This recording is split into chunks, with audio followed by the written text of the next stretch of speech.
हरिः ओं श्री सद्गुरु परमात्मने नमः।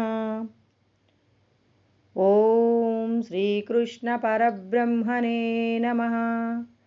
ओं गुरुर्ब्रह्मा गुरुर्विष्णुः गुरुर्देवो महेश्वरः गुरुः साक्षात् परब्रह्म तस्मै श्री गुरवे नमः। ओं श्री गुरुभ्यो नमः।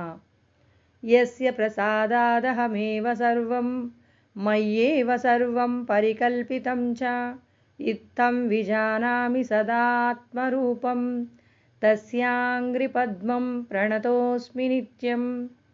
ब्रह्मानन्दं परमसुखदं केवलं ज्ञानमूर्तिं द्वन्द्वातीतं गगनसदृशं तत्त्वमस्यादिलक्ष्यम् एकं नित्यं विमलमचलं सर्वधी साक्षिभूतं भावातीतं त्रिगुणरहितं సద్గురుం తం నమామి. నమో గురుదేవ. భగవద్గీత యందు ప్రథమ అధ్యాయము అర్జున విషాద యోగము. భగవంతుడు అంతటా ఉన్నారు అనేటటువంటి సత్యాన్ని తెలియజేయడం కోసమే శ్రీకృష్ణ పరమాత్మ అర్జునుడికి కలిగినటువంటి మాయ ఏదైతే ఉందో ఆ మాయ నుండి బయటపడవేసేటటువంటి ప్రయత్నంగా ఇక్కడ శ్రీకృష్ణ పరమాత్మ జ్ఞాన ఉపదేశాన్ని చెయ్యడానికి అర్జునుడికి ఉన్నటువంటి గొప్ప లక్షణం గురించి ఈ అధ్యాయమునందు మాట్లాడుతూ ఉన్నారు. కాబట్టి ఈ అధ్యాయమును అర్జున విషాద యోగము అంటారు. అంటే ముందు మనం యోగము గురించి మాట్లాడుకోవాలి. యోగము అంటే జీవము బ్రహ్మము యొక్క కలయికను యోగము అంటారండి. మరి ఈ జీవుడు బ్రహ్మమును చేరుకోవడానికి మనకి కావలసినటువంటి మార్గము ఏదైతే ఉందో ఆ మార్గాన్ని యోగము అంటారు. అంటే ఈ దేహమే నేను అనేటటువంటి భ్రాంతి మన అందరి యందు కూడా ఉంది. కేవలం శరీరము మనస్సే నేను అనుకుంటున్నాం. శరీరము మనస్సు ఈ రెండింటికి కూడా ఆవల ఉన్నటువంటి అంటే శరీరాన్ని మనసును నడిపించేటటువంటి ఆత్మ యొక్క శక్తిని తెలుసుకున్నప్పుడు మనం గొప్పదైనటువంటి కర్మలను చేయగలుగుతామండి. ఇవాళ మనం ఏవో చిన్న చిన్న కర్మలను చేయగలుగుతాం, కానీ పెద్ద పెద్ద విషయాలను ఛేదించాలి అంటే, పెద్ద పెద్ద సంఘటనలను మనం ఎదుర్కోవాలి అంటే ఆత్మ యొక్క శక్తిని ఎవరైతే పొందుతారో ఆత్మ యొక్క శక్తికి ఎలాంటి అనుగ్రహం ఉంటుంది అంటే ఈ లోకంలో మనం సాధించలేనటువంటి వస్తువు ఏది కూడా ఉండదండి. శ్రీకృష్ణ పరమాత్మ భగవద్గీతను ఎందుకు మనందరికీ కూడా తెలియజేశారో తెలుసుకోవాలి. ఒక చిన్న పిల్లవాడు ఎలా అయితే నిరాడంబరంగా నైజంగా మరి నడవటం ఎలా అయితే నేర్చుకుంటాడో అదే విధంగా పుట్టినటువంటి ప్రతి మానవుడు కూడా మరణించడాన్ని పరిపూర్ణంగా తెలుసుకోవలసి ఉంటుంది. ఇక్కడ ఒక కొత్త పదం వాడామండి. మరణించడాన్ని ప్రతి ఒక్కరూ కూడా తెలుసుకోవాలి. అంటే పరిపూర్ణంగా మరణించడం అంటే ఏమిటి, లేకపోతే మళ్ళీ మళ్ళీ జన్మలు ఎత్తడానికి కావలసినటువంటి స్థితిని సంపాదించుకోవడం అంటే ఏమిటి అంటే కృష్ణ పరమాత్మ భగవద్గీత బోధించిన తదనంతరం ఇవాళ ప్రపంచమంతా కూడా భగవద్గీతను ప్రామాణికంగా చేసుకొని ఈ లోకమంతా నడుస్తుందండి. ఎందుకు నడుస్తుంది అంటే మనమందరము కూడా మిథ్య అయినటువంటి బ్రహ్మ సత్యం జగన్మిథ్య, జగత్తులో ఉన్నటువంటి విషయాల కోసం మనం తాపత్రయపడుతున్నామే తప్ప జగత్తును నడిపించేటటువంటి మరి ఆత్మ యొక్క శక్తిని తెలుసుకోవడానికి ఎవరు కూడా ప్రయత్నం చేయటం లేదు. కాబట్టి ఆత్మ యొక్క శక్తియే ఈ జగత్తును నడుపుతుంది. కంటికి కనిపించేటటువంటి ప్రతి విషయము కూడా యదృశ్యం తన్నశ్యం అంటారు. అంటే కంటికి కనపడే ప్రతిదీ కూడా నశించిపోతుంది. మరి కంటికి కనపడేటటువంటి వస్తువుల చేత కర్మలను చేయిస్తూ మనం అందరము కూడా మళ్ళీ మళ్ళీ జన్మలు ఎత్తడానికి కావలసినటువంటి స్థితి ఎవరి వల్ల కలుగుతుంది అంటే మాయ యొక్క శక్తి. మాయ అంటే త్రిగుణాలతో కూడినటువంటి మాయ. సత్వగుణము, రజోగుణము, తమోగుణం అండి. ఈ 3 గుణాల చేత మనమందరము కూడా ఈ దేహమే నేను అనుకుంటూ అహంకారము, మమకారము అనేటటువంటి విషయాల చేత జీవిస్తూ ఇంకొక జన్మను ఎత్తడానికి కావలసిన వస్తువులన్నింటినీ కూడా పోగు చేసుకుంటూ ఉన్నాం. ఇక్కడ నువ్వు జీవించేటటువంటి జీవనం ధర్మంగా ఉన్నప్పుడు నీవు పరమాత్మను చేరుకోవడానికి కావలసిన అడుగులు పడతాయండి. ఎవరైతే ధర్మాన్ని విడిచిపెట్టి అధర్మంగా జీవించేటటువంటి ప్రయత్నం చేస్తారో, అధర్మంగా జీవించేటటువంటి వాళ్ళందరూ కూడా పశుపక్షాదులు నీచమైనటువంటి యోనులలోకి వెళ్ళిపోతారు. ఎన్నో లక్షల కోట్ల జన్మలలో మనం చేసిన పుణ్యం ఉంటే ఇవాళ మనం అందరం మనిషిగా జన్మించాం.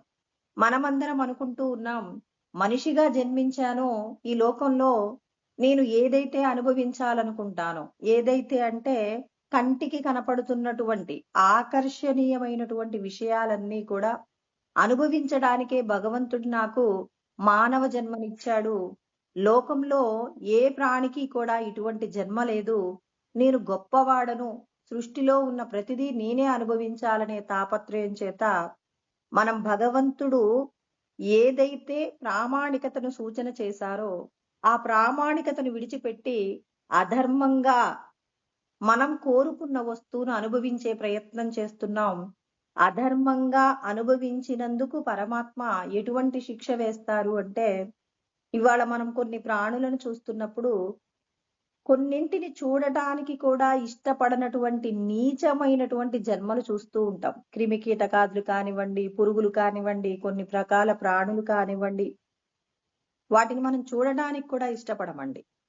మనం ఇక్కడ గనక ధర్మంగా లేకుండా అధర్మంగా మనం తీసుకునేటటువంటి ఆహారం కానివ్వండి, మనం జీవించేటటువంటి జీవన విధానం కానివ్వండి, భగవంతుడు చేసినటువంటి సూచనల మేరకు కాకుండా ఎవరైతే అధర్మంగా అన్యాయంగా పరుల యొక్క వస్తువులను అనుభవిస్తారో, అనుభవించిన వారందరికీ కూడా నీచమైనటువంటి జన్మ కలుగుతుంది. అంటే పునర్జన్మ సిద్ధాంతాన్ని ఇక్కడ కృష్ణ పరమాత్మ ప్రతిపాదించారండి.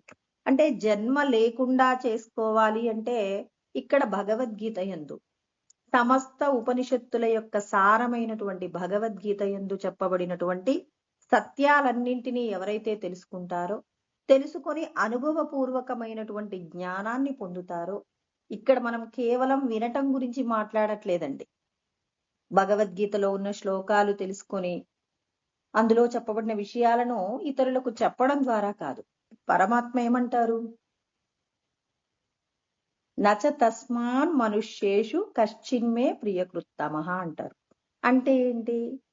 నాకు ఈ లోకంలో ఎవరంటే బాగా ఇష్టం అంటే, నేను చెప్పినటువంటి ధర్మంతో కూడిన విషయాలన్నింటినీ ఎవరైతే తెలుసుకుంటారో, తెలుసుకొని ఆచరిస్తారో, ఆచరిస్తూ ఇంకొక నలుగురిని ఆచరింప చేసేటటువంటి ప్రయత్నం ఎవరైతే చేస్తారో వాళ్ళంటే నాకు చాలా ఇష్టము అన్నారు. మనమందరం ఏం చేస్తుంటామంటే, ఈ లోకంలో ఎవరైతే పెద్దవాళ్ళు ఉన్నారని కొంతమంది అంటూ ఉంటారు. సంపదలలో గొప్పవాళ్ళు కానివ్వండి, ఉద్యోగంలో కానివ్వండి, ఎక్కడైనా అంటే మనకంటే అధిక స్థాయిలో ఉన్న వాళ్ళ దగ్గర మనం ఏం చేస్తాము అంటే వాళ్ళ దగ్గర మన్ననలు పొందే ప్రయత్నం చేస్తాం. కానీ ఆ ప్రయత్నమేదో నిన్ను సృష్టించినటువంటి భగవంతుడు చెప్పిన ధర్మాలను ఆచరిస్తూ ఆయనకి గనక మనం అంగీకార యోగ్యంగా మారినట్లయితే ఆ పరమాత్మ మనకి ఇచ్చేటటువంటి ఐశ్వర్యం ఏమిటి అంటే తనతో పాటు సమానమైనటువంటి స్థాయిని ప్రసాదిస్తారనమాట. ఇక్కడ ముండకోపనిషత్తు యందు చెప్తారండి, ఓం బ్రహ్మ దేవానాం ప్రథమః సంబభూవ అంటే ఓంకార స్వరూపమైనటువంటి పరబ్రహ్మము నుండి దేవతలందరికంటే కూడా అధికుడైనటువంటి అంటే దేవతలందరికంటే కూడా ముందు పుట్టినటువంటి వారు ఎవరున్నారు అంటే బ్రహ్మదేవుడండి. ఆ బ్రహ్మదేవుడికి మొట్టమొదట ఆధ్యాత్మికమైనటువంటి జ్ఞానాన్ని బోధించారు. ఆ పరమాత్మ ఎలాంటి వారు అంటే విశ్వస్య కర్త భువనస్య భోక్త అంటారు. అంటే ఈ జగత్తుకు సృష్టికర్త, ఈ జగత్తును రక్షించేటటువంటి పరంధాముడు ఎవరైతే ఉన్నారో ఆ పరంధాముడు తొలుత ఎవరికి బోధించారు ఈ ఆధ్యాత్మిక జ్ఞానాన్ని అంటే బ్రహ్మదేవుడికి బోధించారండి. మరి ఇక్కడ ఆయన తెలుసుకున్నటువంటి జ్ఞానము ఎంత గొప్పది అనంటే, స బ్రహ్మ విద్యాం సర్వ విద్యా ప్రతిష్టాం అంటారు. అంటే ఏంటంటే సమస్త విద్యలకు కూడా ఆధారమైనటువంటి విద్య ఏంటి అంటే బ్రహ్మ విద్య అని చెప్పేసి మరి ముండకోపనిషత్తు యందు చెప్పబడినటువంటి సత్యం. అంటే తొలుత పరబ్రహ్మమే బ్రహ్మదేవుడికి జ్ఞానాన్ని అందించారు. ఆయనే సృష్టికర్త రక్షకుడు. అంటే ఇక్కడ విశ్వస్య కర్త భువనస్య భోక్త అన్నారు. అంటే సృష్టిని చేసినటువంటి ఆయన, సృష్టించేది ఆయనే, రక్షించేటటువంటి ఆయన కూడా తానే అయి ఉన్నారు.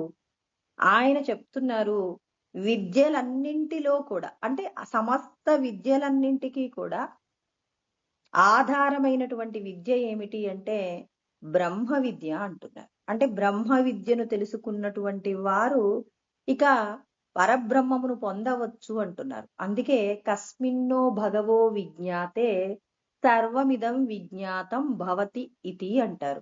ఇదంతా కూడా ముండకోపనిషత్తులో చెప్పబడిన విషయం అండి. అంటే దేనిని తెలుసుకుంటే ఇక నువ్వు తెలుసుకోవటానికి మిగిలి ఉండదు.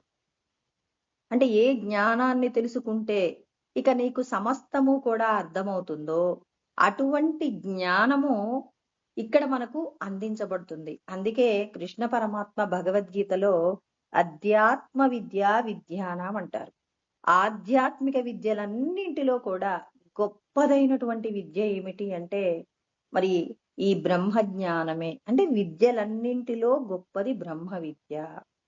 ఎవరైతే పరమాత్మను తెలుసుకోవాలనుకుంటున్నారో వాళ్ళ యొక్క మనస్సు ఎలా ఉండాలి అనంటే మలినములు లేనటువంటి, అంటే కోరికలు లేకుండా ఎవరైతే ఉంటారో వాళ్ళ యందు పరమాత్మ ప్రకాశిస్తారండి. మరి కోరికలు లేకుండా చేసుకోవడం ఎలా కుదురుతుంది అనంటే మరి ఆయన చెప్తాడండి. ఏమని చెప్తారు అంటే ఎవరైతే నిరంతరము కూడా అధ్యాత్మ జ్ఞాన నిత్యత్వం తత్వజ్ఞానార్థ దర్శనం, ఎవరైతే ప్రతిరోజు తన గురించి తాను తెలుసుకోవడానికి నిరంతరం ప్రయత్నం చేస్తారు. అంటే బ్రహ్మ విద్య అంటే ఎవరో పరాయి వాళ్ళ గురించి మాట్లాడుకునే విద్య కానే కాదండి. మన గురించి మనం తెలుసుకునేటటువంటి విద్యయే బ్రహ్మ జ్ఞానం అండి.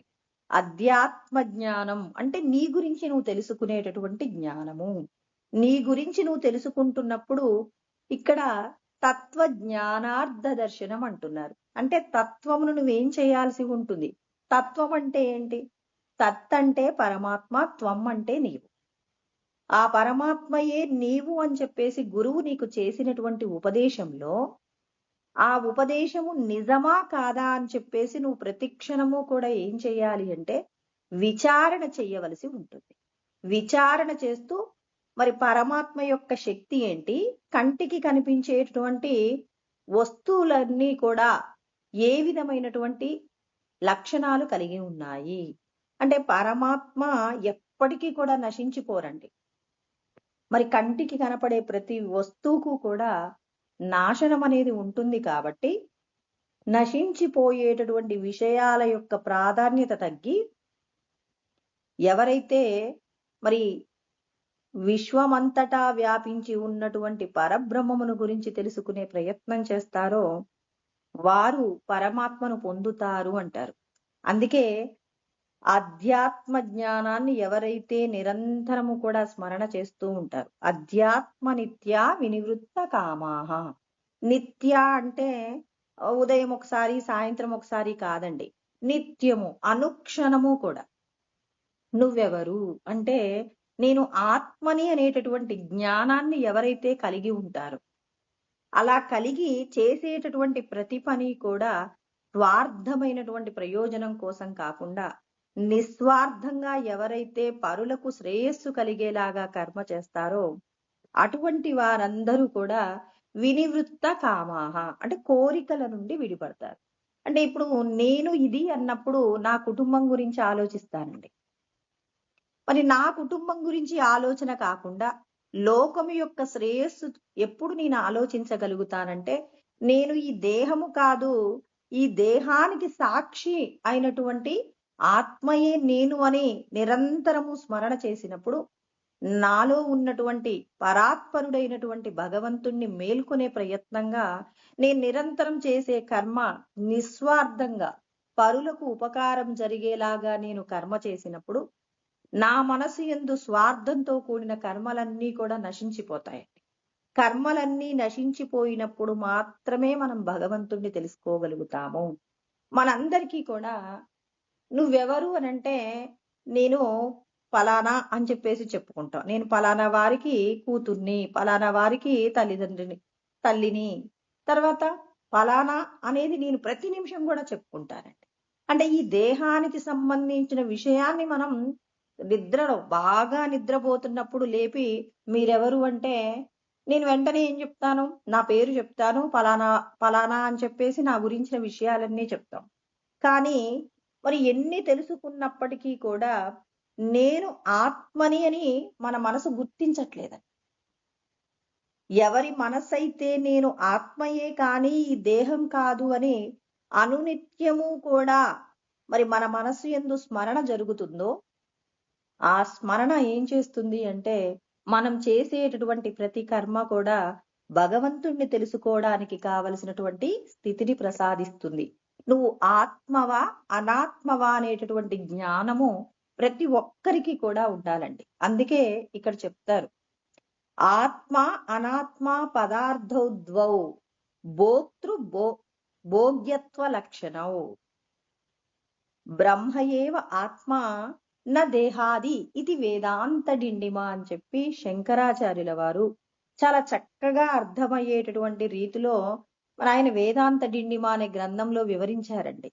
చాలా మందికి కూడా ఈ జ్ఞానము ఎంత సులభంగా ఉంటుంది అని అంటే ఎవరైనా కానీ అర్థం చేసుకోవడానికి అనుకూలంగా మరి మనందరి కోసం అందించారనమాట. అంటే లోకంలో రెండు విషయాలు ఉన్నాయి, ఎంత చక్కగా చెప్తున్నారో. ఆత్మ అనాత్మ అంటే రెండున్నాయి. ఆత్మ ఎప్పటికీ నశించదండి. అందుకే కదా మనకి నైనం చిందంతి శస్త్రాని నైనం దహతి పావకః న చైనం క్లేదయంత్యాపో న శోషయతి మారుతః అని చెప్పేసి 2వ అధ్యాయంలో 23వ శ్లోకంలో చెప్తారండి. అంటే మరి పంచభూతముల వలన ఎటువంటి ఇబ్బంది జరగనటువంటిది ఆత్మ. అంటే నీటితో తడపబడదు, గాలికి ఎండింపబడదు, శస్త్రములు ఆత్మను ఏమీ చేయలేవు. అటువంటి ఆత్మ యస్య సర్వేషు భూతేషు నశ్యత్సు న వినశ్యతి. సమస్త ప్రాణులన్నీ కూడా మరణించినప్పటికీ కూడా మరణించనటువంటి శాశ్వతమైనటువంటి పరబ్రహ్మమే అన్నింటికీ కూడా మూలాధారము అని చెప్పారు. అంటే అన్ని నశించినప్పటికీ కూడా మరి అంటే అనాత్మ వస్తువులన్నీ కూడా నశించిపోతాయి, ఆత్మ వస్తువు మాత్రమే ఎప్పుడు కూడా స్థిరంగా ఉంటుంది అని చెప్పేసి అజో నిత్య శాశ్వతోయం పురాణం అంటారు. అంటే దీనికి పుట్టుక లేదు, నిత్యము ఎల్లప్పుడూ ఉంటుంది, శాశ్వతమైనటువంటిది, సనాతనమైనటువంటిది ఆత్మ. అనాత్మ దీనికి ఏ వస్తువు సృష్టిలో ఉన్న ఏ వస్తువుకైనా డేట్ ఆఫ్ బర్త్ ఉందంటే డేట్ ఆఫ్ డెత్ ఉంటుందండి. అంటే పుట్టిన ప్రతిదీ కూడా ఏదో ఒక రోజు మరణిస్తుంది. మన ఇంటికి పెద్ద టీవీ అని చెప్పేసి కొనుక్కొని తెచ్చాం, ఏదో ఒక రోజు దానికి ఎక్స్పైరీ డేట్ ఉంటుందా లేదా మనకు తెలుసు. ఇది 10 సంవత్సరాలు మాత్రమే పనిచేస్తుంది, తర్వాత పని చేసింది అంటే మన అదృష్టం. కానీ ఇది ఎంతకాలం మన ఇంట్లో పనిచేస్తూ ఉంటుంది అంటే 10 సంవత్సరాలే. మన దురదృష్టం, మన అదృష్టం బాగా లేదనుకోండి మధ్యలో కూడా పోయే అవకాశం ఉంటుంది, కానీ శాశ్వతంగా ఉంటుందా అంటే ఉండదు. కాబట్టి ఇక్కడ చెప్తున్నారు ఆత్మ అనాత్మ పదార్థౌ ద్వౌ, రెండు పదార్థాలు ఉన్నాయి ఈ సృష్టిలో. ఒకటి ఆత్మ, రెండవది అనాత్మ. మరి ఆత్మ గురించి చెప్తున్నారు భోక్త, అంటే సమస్తమునకు కూడా భోక్త. అందుకే కృష్ణ పరమాత్మ చెప్తానండి, అహం హి సర్వయజ్ఞానాం భోక్తాచ ప్రభురేవచ అంటారు. నేను సమస్త యజ్ఞములకు కూడా నేనే భోక్తను అంటారు. అంటే ఆయన ఆత్మస్వరూపంగా మనకు చెప్పినటువంటి మాట భోక్త. అంటే మీరు చేసేటటువంటి ప్రతి కర్మలకు సంబంధించినటువంటి ఫలాలను అనుభవించేది ఎవరు అంటే నేనే. అందుకే మనకు 13వ అధ్యాయంలో 22వ శ్లోకంలో చెప్తారండి, ఏమంటారు అంటే పురుష ప్రకృతిస్థో హి బున్కే ప్రకృతి జాన్ గుణాన్. కారణం గుణ సంగోస్య సదసద్యోని జన్మసు అంటారు. అంటే ఇక్కడ పురుషుడు ఎవరైతే ఉన్నారో ఈ పురుషుణ్ణే ఆత్మ అంటారండి. అందుకే క్షేత్రజ్ఞ విభాగ యోగంలో క్షేత్రజ్ఞుడు అంటే ఆత్మ, క్షేత్రం అంటే శరీరము అంటారు. అందులోనే చెప్పబడినటువంటి విషయము. ఆ పురుషుడు ఏం చేస్తున్నారు అంటే ప్రకృతి అంటే త్రిగుణాల మాయతో కూడినటువంటి ప్రకృతి చేత జీవుడు ఏ ఏ విషయాలనైతే అనుభవిస్తున్నాడో వాటన్నింటినీ సాక్షిగా ఉండి అనుభవిస్తున్నది ఎవరు అంటే నేనే అనుభవిస్తున్నానని కృష్ణ పరమాత్మ చెప్పారు. అంటే సృష్టిలో ఉన్న ప్రతి వస్తువుకి కూడా భోక్త ఎవరు అంటే ఆ పరమాత్మయే. కాబట్టి నేను అనుభవిస్తున్నాను, నేను తింటున్నాను, నా వల్లే ఇవన్నీ జరుగుతున్నాయని ఎవరు కూడా భ్రమ చెంది నేను చేస్తున్నాననేటటువంటి అహంకార భావన లేకుండా నా చేత ఈశ్వరుడు చేయిస్తున్నాడు కానీ నేను చెయ్యట్లేదు అని అధర్మంగా సంపాదించి నేను అనుభవించేటటువంటి విషయాలన్నీ కూడా మరి పరమాత్మ ప్రతి విషయాన్ని చూడటమే కాదండి, ఆయన ఏమంటున్నారు, నేను అనుభవిస్తున్నాను అంటున్నారు. ఒక వ్యక్తి దొంగతనం చేసి చాలా మంచి బిర్యానీ తింటున్నాడు అనుకుందామండి. ఇప్పుడు బిర్యానీ తింటున్నప్పుడు దానికి భోక్త ఎవరు? నేను అన్ని ప్రాణులలో ఉన్నానన్నానండి. యహ పృథివ్యాం తిష్టం పృథివ్యామంతరోయం పృథివీ నవేద యస్య పృథివీ శరీరం పృథివ్యామంతరో యమయతి ఏషతాత్మ అంతర్యామ్యమృత అని బృహదారణ్యక ఉపనిషత్తులో చెప్పబడుతుందండి. అంటే మనందరి శరీరాలలో ఈశ్వరుడు ఉన్నారు. ఆయనే మనం చేసేటటువంటి ప్రతి కర్మలకి కూడా భోక్తగా ఉన్నారు అని చెప్పడానికి నేను భూమి యందు ఉన్నాను అంటే మీ శరీరంలో నేనున్నాను. భూమిని ఉపమానంగా పెట్టి అన్ని సకల ప్రాణికోటిలో ఉన్నటువంటి తన యొక్క అస్తిత్వాన్ని చెప్తున్నారండి. ఆయన ఏమంటున్నారు, పృథివ్యామంతరోయం పృథివీన వేద, మీ లోపట ఉన్నానని. ఇవాళ ఆత్మజ్ఞానం ఉన్నటువంటి వాళ్ళైతే భగవంతుడు విశ్వమంతా ఉన్నారంటారు, కానీ లోకంలో అనేక మంది ఏమంటారు అంటే మరి భగవంతుడు ఎక్కడ ఉన్నాడు అంటే కేవలం దేవాలయాలలో మాత్రమే ఉన్నారు అని చెప్పేసి మరి మాట్లాడేటటువంటి వాళ్ళు కూడా ఉంటారు. మరి ఇక్కడ ఈ శ్లోకం ద్వారా మనం అర్థం చేసుకునేది ఏంటి అంటే అంతర్యామిగా ఉన్నటువంటి ఆ ఈశ్వరుడు అంటే మన అందరి యొక్క హృదయముల యొక్క అంతర్యామి పరమాత్మయే ఉన్నారు.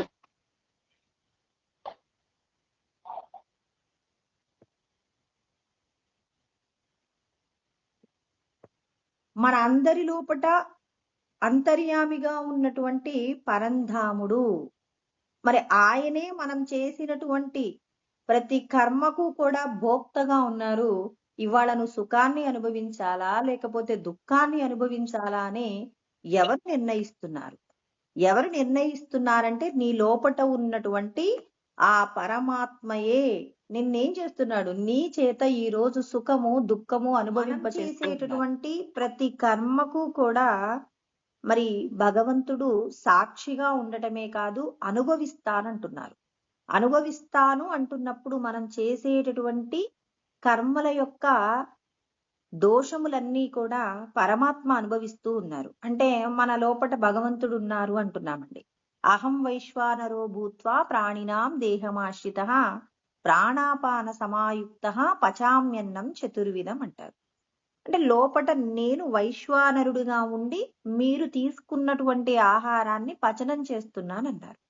అంటే పరమాత్మయే పచనం చేస్తున్నారన్నప్పుడు నువ్వు భగవంతుడు నిర్ణయించినటువంటి సాత్విక ఆహారాన్ని ధర్మంగా సంపాదించి తింటున్నావా లేకపోతే అధర్మంగా మరి నువ్వు తినకూడనటువంటి రజో తమో గుణాలతో కూడిన ఆహారాన్ని తింటే ఎక్కడ పట్టుబడతావు అంటే నువ్వు ఏదైతే స్వీకరించారో కోటి విద్యలు కూటి కొరకే అంటారు కదా. మనం ఒక పదార్థాన్ని తినగానే ఆ లోపట ఉన్నటువంటి ఈశ్వరుడు సమస్తమునకు భోక్త కాబట్టి ఆయన ప్రతిదీ కూడా గమనిస్తారు. అంటే నువ్వు సంపాదించిన సంపాదనలో ధర్మం లేకపోయినా నువ్వు తిన్న పదార్థము నీకు విషతుల్యంగా మారుతుంది. నువ్వు ధర్మంగా సంపాదించి రజోగుణంతో కూడిన పదార్థం తిన్నా నువ్వు తీసుకున్న ఆహారము నీ శరీరంలో ఎలా మారిపోతుంది అనంటే విషతుల్యంగా మారుతుంది. అంటే అన్నింటికీ నేనే భోక్త అని చెప్తున్నారు. ఎలా చెప్పగలుగుతున్నారు అంటే ఏషతాత్మ అంతర్యామి అమృత అన్నారు.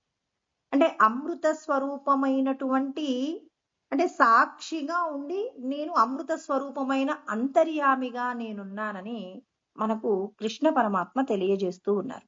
అంటే నీ లోపట ఉన్నటువంటి పరమేశ్వరుణ్ణి నువ్వు మెప్పించే ప్రయత్నంగానే నువ్వు జీవించాలి తప్ప ఎవరినో మెప్పించడం కోసం అని చెప్పేసి నువ్వు ధర్మాన్ని విడిచిపెట్టినప్పుడు నువ్వు మళ్ళీ మళ్ళీ జన్మలు ఎత్తవలసి వస్తుంది. కాబట్టి ఇక్కడ ఆత్మ అంటేనేమో భోక్త, భోక్త భోక్తృత్వ లక్షణం అన్నారు. అంటే అన్నింటినీ అనుభవిస్తున్నాము అంటే ఇక్కడ ఎవరు అనుభవిస్తున్నారు? భోక్తృ భోగ్యత్వ లక్షణం అంటున్నారు. అంటే భోగ్యములు, మనం అనుభవించేటటువంటి సుఖములు ఏవైతే ఉన్నాయో అవన్నీ కూడా అనాత్మ వస్తువులుగా మారిపోతాయి. వీటన్నింటినీ అనుభవించేటటువంటి ఆయన భోక్తగా ఉంటారు. కాబట్టి బ్రహ్మ ఏవ ఆత్మ, పరబ్రహ్మముయే ఆత్మ. తర్వాత నా దేహాది అంటే కంటికి కనిపిస్తున్నటువంటి దేహాదులన్నీ కూడా అనాత్మ వస్తువులు. అంటే అర్థం చేసుకోండి అని చెప్పేసి శంకరాచార్యుల వారు చెప్తున్నారనమాట. మీ లోపట కంటికి కనిపించకుండా ఉన్నటువంటి పరబ్రహ్మమేమో బ్రహ్మము, బయటికి కంటికి కనపడుతున్నటువంటి వస్తువులన్నీ కూడా నశించిపోయేవి. ఇవన్నీ కూడా అనాత్మ వస్తువులు. ఆత్మ వస్తువు కోసం ప్రయత్నం చేస్తావా, లేకపోతే అనాత్మ వస్తువు కోసం ప్రయత్నం చేస్తావా? నశించిపోయే విషయాల గురించిన తాపత్రయాన్ని తగ్గించి శాశ్వతమైన పరబ్రహ్మమును చేరుకోవడానికి ప్రతి ఒక్కరూ ప్రయత్నం చెయ్యాలి అని కృష్ణ పరమాత్మ భగవద్గీతను ప్రారంభించారన్నమాట. భగవద్గీత ప్రారంభంలోనే ఇక్కడ అర్జున విషాద యోగము అంటున్నారు. యోగము అంటే పరబ్రహ్మమును చేరుకోవడానికి మనం అనుసరించేటటువంటి మార్గం అండి. మరి ఈ మార్గంలో మనం ఎలా ప్రయాణం చేయాలి అని అంటే అసలు విషాదము, అర్జునుడు ఏడిస్తే ఎందుకు విషాదమైంది? ఇక్కడ యోగము అంటే మనం పరమాత్మను చేరుకోవాలి అంటే భక్తి యోగము, ధ్యాన యోగము, జ్ఞాన యోగము, ఇలా మనం యోగముల గురించి మాట్లాడుకుంటాం. అంటే భక్తి ద్వారా పరమాత్మను చేరుకోవచ్చు, జ్ఞానము ద్వారా పరమాత్మను చేరుకోవచ్చు, తర్వాత ధ్యానము ద్వారా కూడా పరమాత్మను చేరుకోవచ్చు. మరి ఇక్కడ అర్జునుడికి కలిగినటువంటి విషాదము ఎందుకు యోగంగా మారింది? యోగముగా మారటానికి కారణాలు ఏమై ఉన్నాయి అంటే నీ లోపట ఉన్నటువంటి పరబ్రహ్మమును నువ్వు తెలుసుకోవాలి అనంటే ఇక్కడ ప్రతి ఒక్కరి యొక్క మనస్సు కూడా నిర్మలంగా ఉండాలండి. భగవద్గీతను వినాలి అంటే పరమాత్మ ఒక ప్రామాణికను సూచన చేశారనమాట. ఎవరి మనసు అయితే కల్మషం లేకుండా ఉంటుందో, ఎవరి మనస్సులో అయితే శాంతిని పొందాలనేటటువంటి తాపత్రయం ఉంటుందో, ఆ తాపత్రయం ఉన్నవారికి మాత్రమే కృష్ణ పరమాత్మ భగవద్గీతలో చెప్పబడినటువంటి జ్ఞానాన్ని అందుకొని ఆ భగవంతుడు చెప్పినటువంటి జ్ఞానముతో కూడినటువంటి ఆచరణ, ఆ పరమాత్మలో ఐక్యం అనేది సాధ్యమవుతుంది అని చెప్పేసి ఇక్కడ కృష్ణ పరమాత్మ తెలియజేస్తూ ఉన్నారు. ఇక్కడ అర్జునుడికి కలిగినటువంటి విషాదం ఏమిటి అంటే అందరికీ కూడా తెలుసండి. ఆయన ఏమంటారు అంటే దేహ సంబంధమైనటువంటి మరి తన బంధువులందరినీ కూడా చంపటం నాకు ఇష్టం లేదండి. నా బంధువులందరికీ కూడా ఏం కావాలి? మేము అనుభవించేటటువంటి రాజ్యం కావాలి. కాబట్టి మా రాజ్యాన్ని వాళ్ళకి ఇచ్చేస్తాము. రాజ్యం కోసమే అయితే ఈ గొడవ ఎందుకండి, రాజ్యం ఇచ్చేస్తాం. ఎందుకంటే మాకు రాజ్య సంపదల మీద వ్యామోహం లేదు. సంపదలన్నీ కూడా మా సోదరులకి ఇచ్చేస్తాము మరి అని ఏడ్చాడు. అలా ఏడవడంతో పాటు ఇంకొక మాట కూడా చెప్తాడు. నాకు ధర్మాన్ని రక్షించాలనేటటువంటి కోరిక కూడా ఉంది అంటాడు. అందుకే అర్జునుడి యొక్క విషాదము యోగంగా మారిందండి. కేవలం సంపదలు సోదరులకు ఇచ్చేస్తాను అని చెప్పలేదు. ధర్మాన్ని కూడా రక్షించాలనేటటువంటి కోరిక, అంటే ధర్మాన్ని ఆచరించాలనే కోరిక, ఇక జ్ఞానమును తెలుసుకోవాలనేటటువంటి జిజ్ఞాస కూడా ఉన్నాయి. ఇంకొకటి తీవ్ర వైరాగ్యం. సంపదలు మాకు అవసరం లేదు అంటున్నాడంటే వైరాగ్యం కలిగిందండి. అంటే మనమందరం ఏమనుకుంటాం, ఎవరైనా ఏమంటారండి, సంపదలుంటే మేము ఇక చాలా గొప్పగా జీవిస్తాము అంటారు. కానీ అర్జునుడు అంటున్నారు సంపదలు లేకుండా కూడా సుఖంగా జీవించే మార్గాలు మాకు తెలుసు. ఎందుకంటే మేము అరణ్యవాసం కూడా చేసి ఉన్నాం. సంపదలు ఉన్నప్పుడు సుఖంగా ఉన్నాం. సంపదలు లేకుండా కూడా మేము సుఖంగా ఉండగలిగిన మార్గములు మాకు తెలుసు. మాకు సంపదలు ఉండాలనే కోరిక ఏమీ లేదు. సంపదలైతే ఇచ్చేస్తామన్నారు.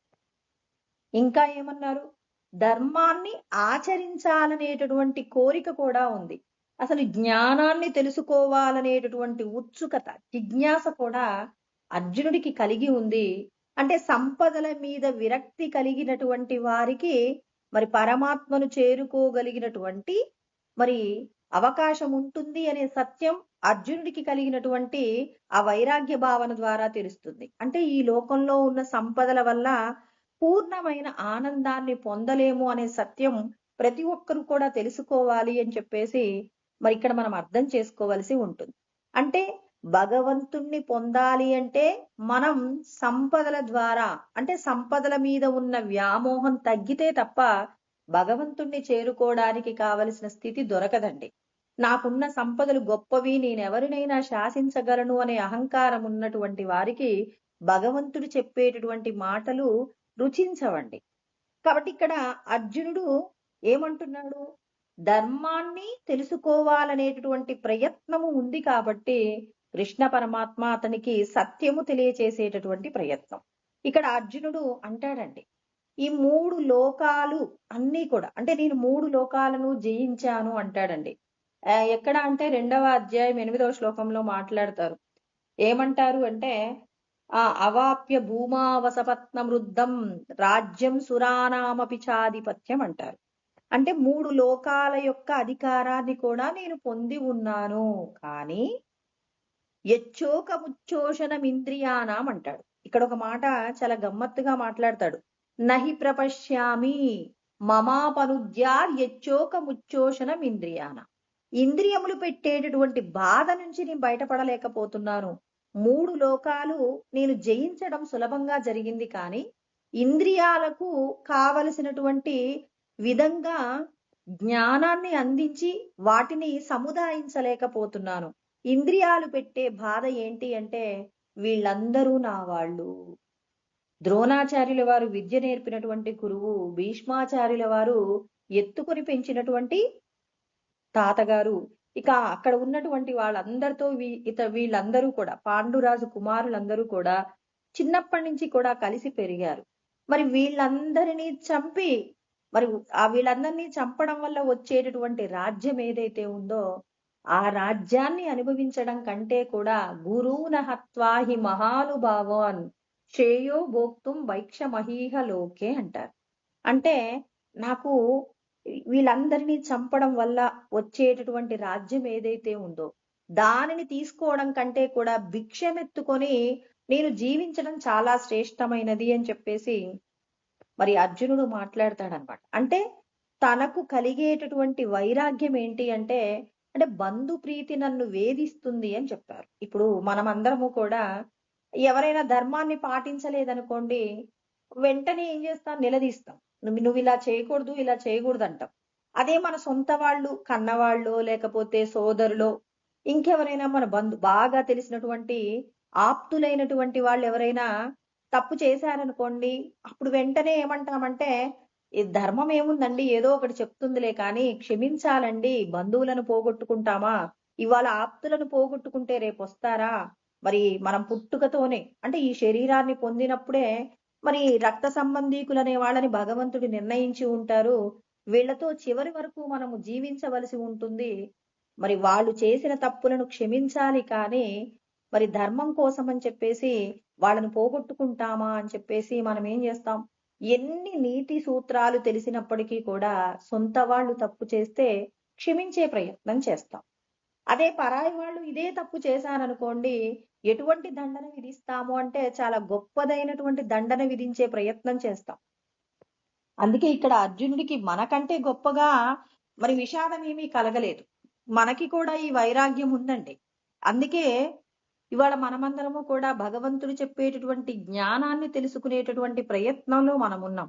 అంటే మన లోపట ఉన్నటువంటి పరబ్రహ్మమును మనం తెలుసుకోవాలి అంటే ఆ పరబ్రహ్మము యొక్క శక్తి నీకు అందాలి అంటే ధర్మంగా ఉండటానికి మనం అనుసరించవలసినటువంటి పద్ధతులు ఏవి, మనం ఆచరించే పద్ధతులు అంటే ఇప్పుడు మనం ఏం చేస్తాం, సొంత వాళ్ళు తప్పు చేసినప్పుడు వాళ్ళని ఏం చేస్తున్నామంటే మన్నించి విడిచిపెడుతూ ఉన్నాం. భగవంతుడు ఏమంటాడు, అధర్మంగా ప్రవర్తించేటటువంటి వారు సొంత వారైనప్పటికీ కూడా ఎవరైతే శిక్షిస్తారో అలాంటి వారు మాత్రమే నన్ను చేరుకోవడానికి కావలసిన ఆవశ్యకత దొరుకుతుంది.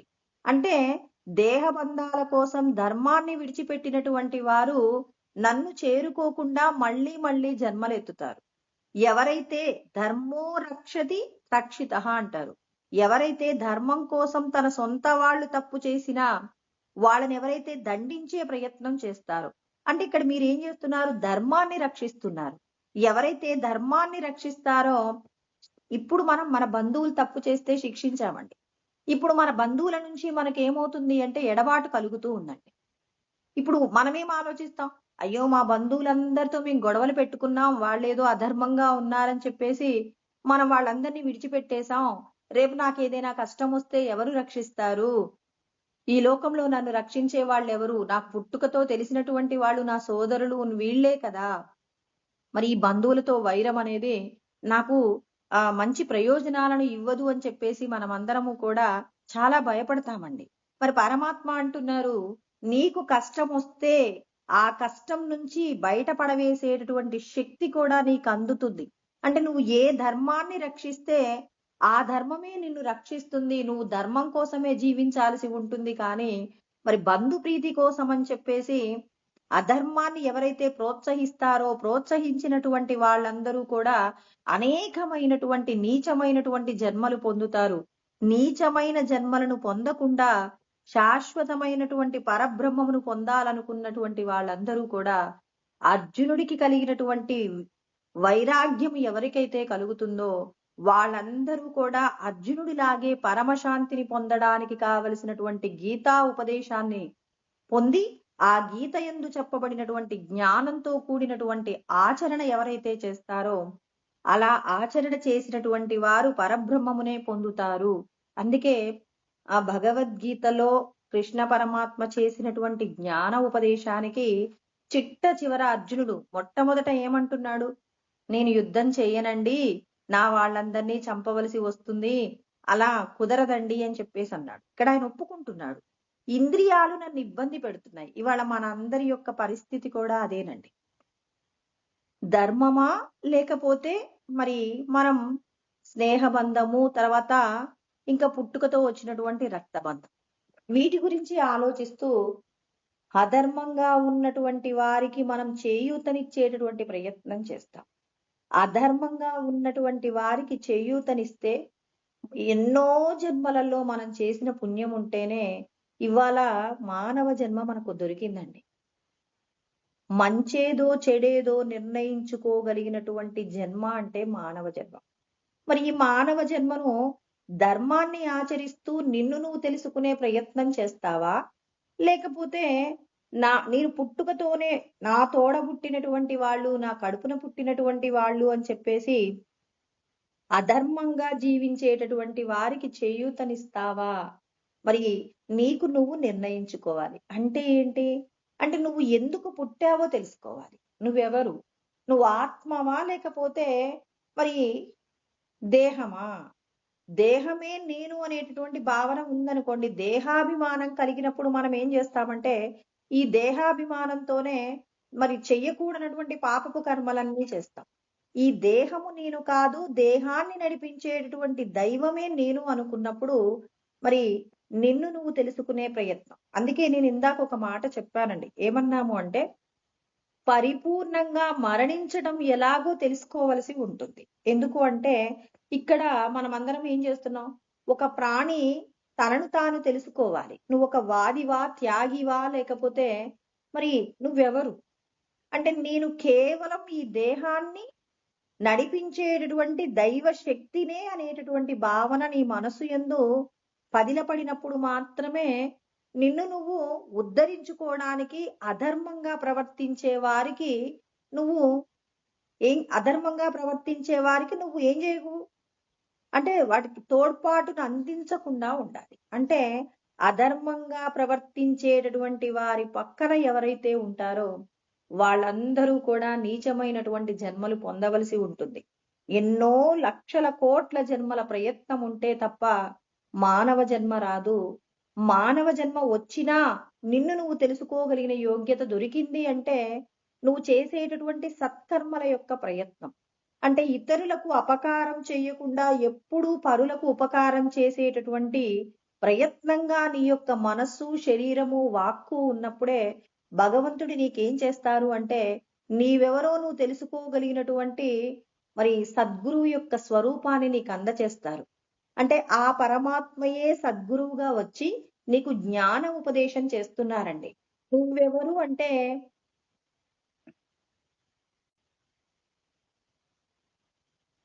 నువ్వెవరు అంటే నేను ఆత్మని అని అనగలిగినటువంటి స్థితి ఇవాళ నీకు కలిగింది అంటే నువ్వు ఎన్ని జన్మల్లో చేసినటువంటి పుణ్యం ఉంటేనో ఇది సాధ్యమవుతుంది. కానీ పుణ్యము లేకుండా ఇది సాధ్యం కానే కాదండి. అంటే నీ లోపట ఉన్నటువంటి పరబ్రహ్మము యొక్క ఉనికి నీకు తెలియాలి అంటే నీవు చేసేటటువంటి కర్మలలో ఉన్నటువంటి స్వచ్ఛతయే నిన్ను సద్గురువు దగ్గరికి తీసుకువెళ్తుంది. అంటే ఇక్కడ పరమాత్మ మనందరికీ కూడా ఎటువంటి జ్ఞానం అందిస్తున్నారంటే మీ యొక్క ప్రయత్నమునందు భగవంతుణ్ణి తెలుసుకోవాలనేటటువంటి కోరిక ఉన్నప్పుడే మీరు పరమాత్మకు చేరువవుతారు.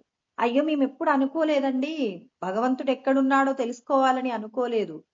కానీ మనం ఏం కోరుకొని ఉన్నామంటే భగవంతుడా ఈ దేహ సంబంధమైన విషయాలన్నీ కూడా నన్ను చాలా బాగా బాధిస్తున్నాయి, నాకు శాంతి ప్రసాదించండి. అందుకే మనం అంటాం ఏం కావాలి నీకు అంటే మనశ్శాంతి కావాలండి అంటారు.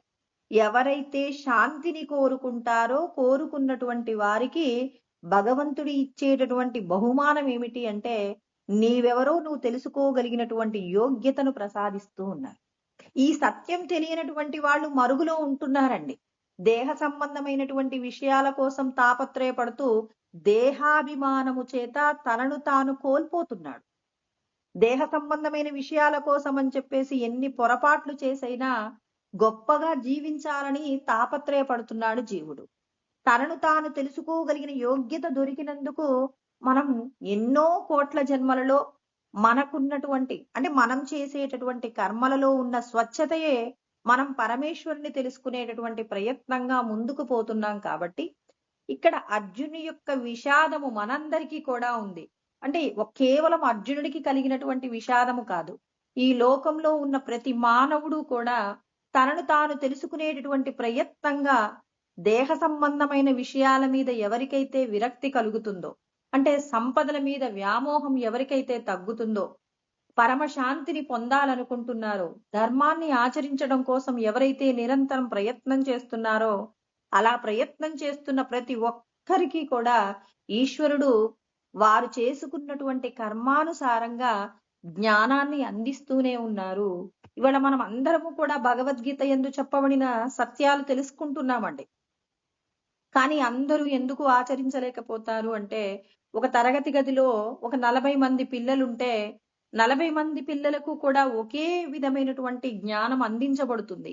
కానీ ఒకరు ఫస్ట్ వస్తారు, ఒకరు లాస్ట్ వస్తారు. ఎందుకు అంటే వారి యొక్క శ్రద్ధయే వాళ్లకు మంచి మార్కులు తెచ్చిపెట్టడం, లేకపోతే మరి తరగతి గదిలో వెనకబడినటువంటి స్థితిలో ఉండటం అనేది జరుగుతుంది. అంటే మనం కూడా భగవంతుడు చెప్పినటువంటి జ్ఞానాన్ని ఎవరైతే శ్రద్ధ, అనసూయ 2 పదాల గురించి మాట్లాడారండి. శ్రద్ధావాన్ అనసూయచ్చ శృణుయాదపి యోనరహ అంటారు. అంటే ఎవరైతే భగవంతుడు గురించి తెలుసుకోవాలని, తనను తాను ఉద్ధరించుకోవాలంటే ఖచ్చితంగా భగవంతుడు చెప్పిన మాటలు వినాలని, విన్నటువంటి విషయాలను ఆచరించాలి అనేటటువంటి ఆలోచనతో ఎవరైతే కర్మ చేస్తారో అలా కర్మ చేసినటువంటి వారు భగవంతుణ్ణి చేరుకుంటారు. అంటే ఇక్కడ ఆయన 2వ పదం కూడా చెప్పారు. అసూయ లేకుండా ఉన్న వారికి మాత్రమే నేను చెప్పినటువంటి జ్ఞానాన్ని ఆచరించడానికి కావలసిన స్థితి ఏర్పడుతుంది. అంటే మనం వినేటప్పుడు శ్రద్ధగా వినటమే కాదు, అసూయ లేకుండా వినాలి. ఇప్పుడు మనకి ఎవరైనా ఎక్కడికో ఊరెళ్ళొచ్చామని చెప్పారండి. చెప్పినప్పుడు వాళ్ళు చెప్పే మాటలను శ్రద్ధగా వింటున్నాం. ఎక్కడెక్కడికి వెళ్ళారు అన్నారు. కాశీ, రామేశ్వరం ఇవన్నీ కూడా చూసామన్నారు. వాళ్ళు చెప్తున్నప్పుడు మనం వింటున్నాం. ఎలా వింటున్నాం? శ్రద్ధగా వింటున్నాం. ఇక్కడ రెండో మాట కూడా, అంటే ఎవరికి వాళ్ళు గమనించండి. గమనిస్తే నిజంగా మనలో ఈ స్థితి ఉందా లేదా? అంటే అందరూ అక్కడ వాళ్ళు చెప్తున్నారు, మేము ఇలా తీర్థయాత్ర వెళ్ళొచ్చామండి అని చెప్తున్నారు. మనం ఏం చేస్తున్నాం? వింటున్నాం. అక్కడ ఒక 10 మంది వింటున్నారు. మరి వింటున్నప్పుడు మీ పరిస్థితిని మీరు అర్థం చేసుకోండి. మీ పరిస్థితిని మీరు ఎలా అర్థం చేసుకుంటారంటే, మీరు ఎలా వింటున్నారు అంటే, వీళ్ళ దగ్గర డబ్బులున్నాయి కాబట్టి మరి వీళ్ళు వెళ్తున్నారు, మా దగ్గర డబ్బులు లేవు కాబట్టి మేము వెళ్ళలేకపోతున్నాం. అంటే ఇక్కడ నీకేముంది? అవతలి వారి దగ్గర డబ్బుంది అనేటటువంటి అసూయ నీలో కనపడుతుందా లేదా? అర్థమవుతుందా లేదా?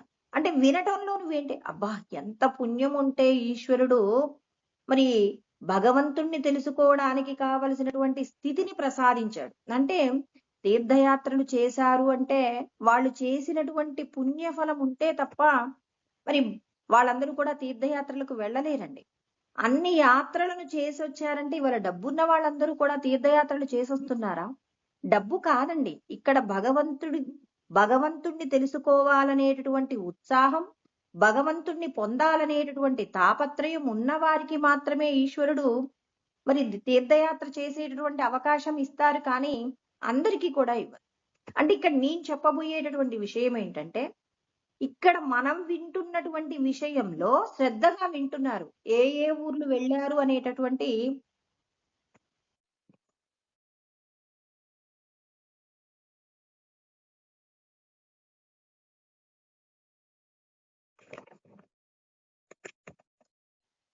అమ్మా అమ్మా ఏంది మ్యూట్ లో పెట్టి, ఏ ఏ విషయాలను వింటున్నాము అనేటటువంటి విషయాలతో పాటుగా ఇక్కడ మనం అర్థం చేసుకోవాల్సినటువంటి సత్యం ఏమిటి అంటే, నువ్వు అసూయ లేకుండా ఉన్నావా లేదా? అంటే నీ మనసు యొక్క స్పందనను నువ్వు గమనించగలిగినప్పుడు, నీ మనసులో ఉన్న కల్మషాన్ని నువ్వు తెలుసుకోగలిగినప్పుడు నీ మనసుకు మందు వేయగలవు.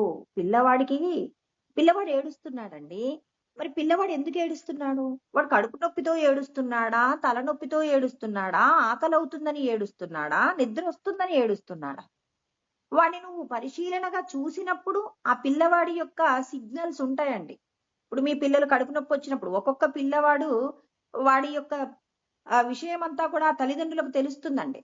వాడికి కడుపు నొప్పి వస్తే ఎలా ఏడుస్తాడు, ఆకలి అయితే ఎలా ఏడుస్తాడు, ఇలా ఒక్కొక్క విషయానికి సంబంధించి తల్లిదండ్రులకు ఆ జ్ఞానం ఉంటుంది.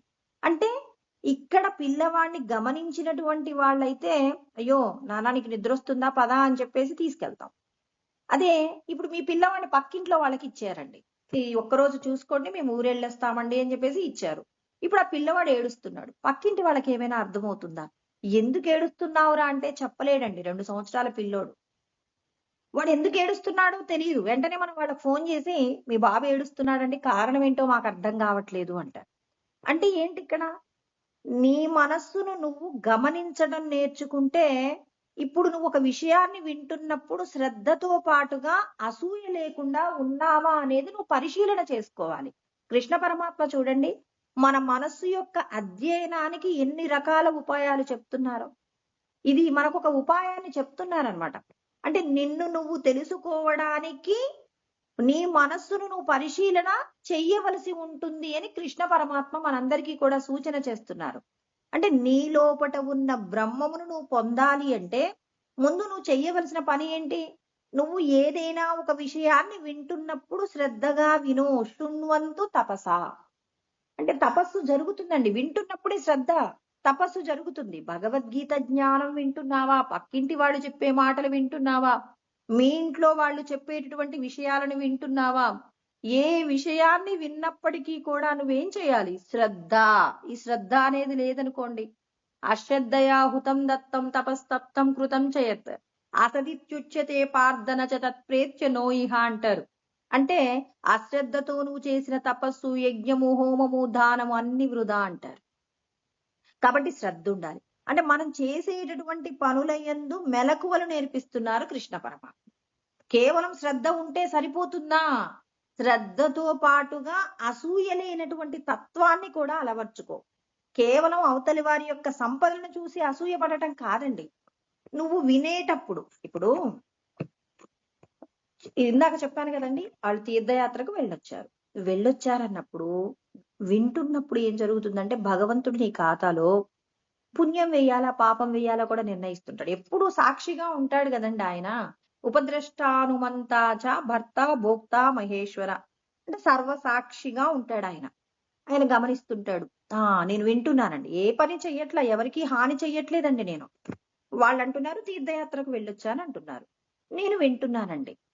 వింటున్నప్పుడు నేను కాశీ చూశానండి, రామేశ్వరం చూశానండి, చార్ధాం చూశానండి అని వాళ్ళు చెప్తున్నారండి. యాత్రలన్నీ చెప్తున్నారు, మొత్తం చుట్టేసి వచ్చాము మేము అని చెప్పేసి చెప్తున్నారు.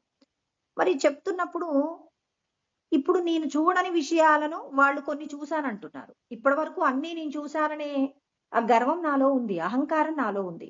ఎప్పుడైతే నేను చూడనటువంటి చారుధామ యాత్ర కూడా చూశాను అనగానే నా లోపటి నుంచి ఏ విధమైన భావన లేకుండా, ఈశ్వరా వాళ్ళకి ఎంతటి పుణ్యం ఉందయ్యా, నాకు ఆ పుణ్యాన్ని మీరు ప్రసాదించలేదు స్వామి, నేను కూడా అలా దర్శనం చేసే భాగ్యం ఎప్పుడు ఇస్తావయ్యా అని అడిగితే దీనివల్ల నీకే ప్రమాదం లేదు.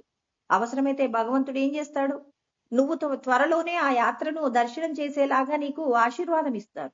అలా కాకుండా వీళ్ళ దగ్గర డబ్బులు సరిగా ఉండవు, నేను ఎప్పటి నుంచో యాత్రలు చేస్తున్నాను, ఎన్ని రోజుల నుంచో ప్రయత్నం చేస్తున్నాను, మా దగ్గర డబ్బు కూడా చాలా ఉంది, వీళ్ళకి ఇలాంటి అవకాశం ఎలా కలిసి వచ్చింది, ఇప్పుడు వీళ్ళు మాకంటే ఎక్కువ యాత్రలు చూసొచ్చారా అని చెప్పి నీ మనసులో గనక ఒక చిన్న ఒక స్పర్ధ కదిలిందనుకోండి, దాని వలన నీకు ప్రమాదం జరిగింది. వినటము చేతనే నీకు నీ ఖాతాలో భగవంతుడు ఏం చేస్తున్నాడు, పాపం రాసేస్తున్నాడు. అంటే వేరొకరు నీకంటే ముందు యాత్ర చేయడం నీకు ఇష్టం లేదు. అంటే ఇక్కడ నీకు సంపదలు ఉన్నాయనేటటువంటి అహంకారము చేత ఏదైనా చేస్తే నేనే గొప్పగా చెయ్యాలనేటటువంటి తాపత్రయం తప్ప అవతలి వారి యొక్క భక్తి శ్రద్ధ భగవంతుణ్ణి తెలుసుకోవాలనేటటువంటి తాపత్రయం వాళ్ళకున్నాయి కాబట్టి నేను వాళ్ళకు అవకాశం ఇచ్చాను. నీ యొక్క తాపత్రయంలో లోపం ఉంది కాబట్టి, నీ శ్రద్ధలో సత్ఫలితాలు లేవు కాబట్టి నేను నీకు ఆ ఫలితం ఇవ్వలేదు. వేరొకరికి ఉన్నదాని పట్ల నీకెందుకు అసూయ అని ఇప్పుడు నీ ఖాతాలో పాపం పడుతుంది. వేరొకరు తీర్థయాత్ర చేస్తే నీ ఖాతాలో పాపం పడింది. ఎలా పడింది, వినటం చేత పడింది. అందుకే జాగ్రత్తగా ఉండాలి. అందుకే ఇక్కడ ప్రతి ఒక్కరూ అర్థం చేసుకోవలసినటువంటి సత్యం ఏంటి అంటే, ఇక్కడ నువ్వు భగవంతుణ్ణి తెలుసుకోవాలి అనేటటువంటి కోరిక నీకుంటే, భగవంతుడు చెప్పిన జ్ఞానాన్ని వినేటప్పుడు, భగవంతుడి యొక్క జ్ఞానం అంటే ఒక కుక్క అరుస్తున్నా ఆ అరుపులో భగవంతుడి జ్ఞానం ఉందండి. ఒక పక్షి యొక్క అరుపులో భగవంతుడి జ్ఞానం ఉంది. ఎందుకు అంటే ప్రజ్ఞానం బ్రహ్మ అంటారు. అంటే ప్రకృష్టమైనటువంటి జ్ఞానమే బ్రహ్మ. ప్రతి ప్రాణిలో భగవంతుడే ఉన్నాడు అనేటటువంటి జ్ఞానం. ఇంకా కేవలం ప్రాణులలో కాదండి, ఎక్కడెక్కడున్నా తస్మా సర్వగతం బ్రహ్మ క్షీరే సర్పిరివా అఖిలే, పాలల్లో వెన్న మాదిరిగా వస్తు వ్యవహారస్తదన్విత, వస్తువులో వ్యవహారంలో ఉన్నాడట.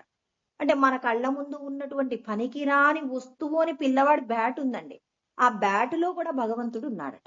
వస్తువులో నేనున్నాను, తర్వాత మీరు చేసేటటువంటి వ్యవహారం నందు కూడా నేనున్నానంటున్నారు.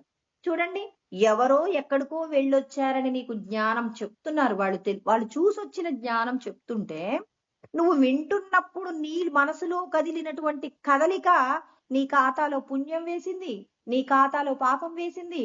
భగవంతుడు నీకేం చేస్తున్నాడు, నువ్వు కూడా తీర్థయాత్ర చేయడానికి కావలసిన పరిస్థితిని పరమాత్మ అప్పటికప్పుడు నిర్ణయించేస్తాడు.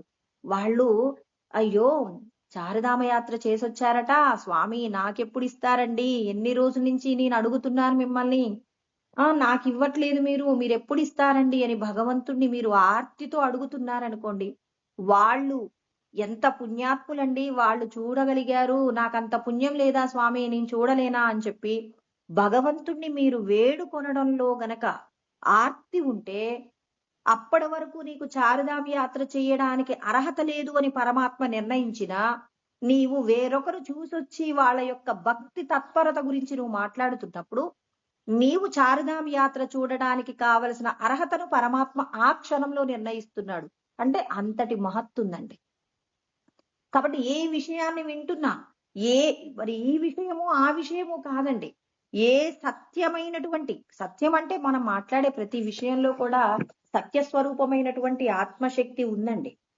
అన్నింటా నేనుంటారు అన్నప్పుడు జాగ్రత్త ఉంటుంది. సీసీ కెమెరా మీరున్నటువంటి పరిసరాలలో ఉంది అంటే మనం కాళ్ళు చేతులు కూడా చాలా జాగ్రత్తగా కదుపుతామండి.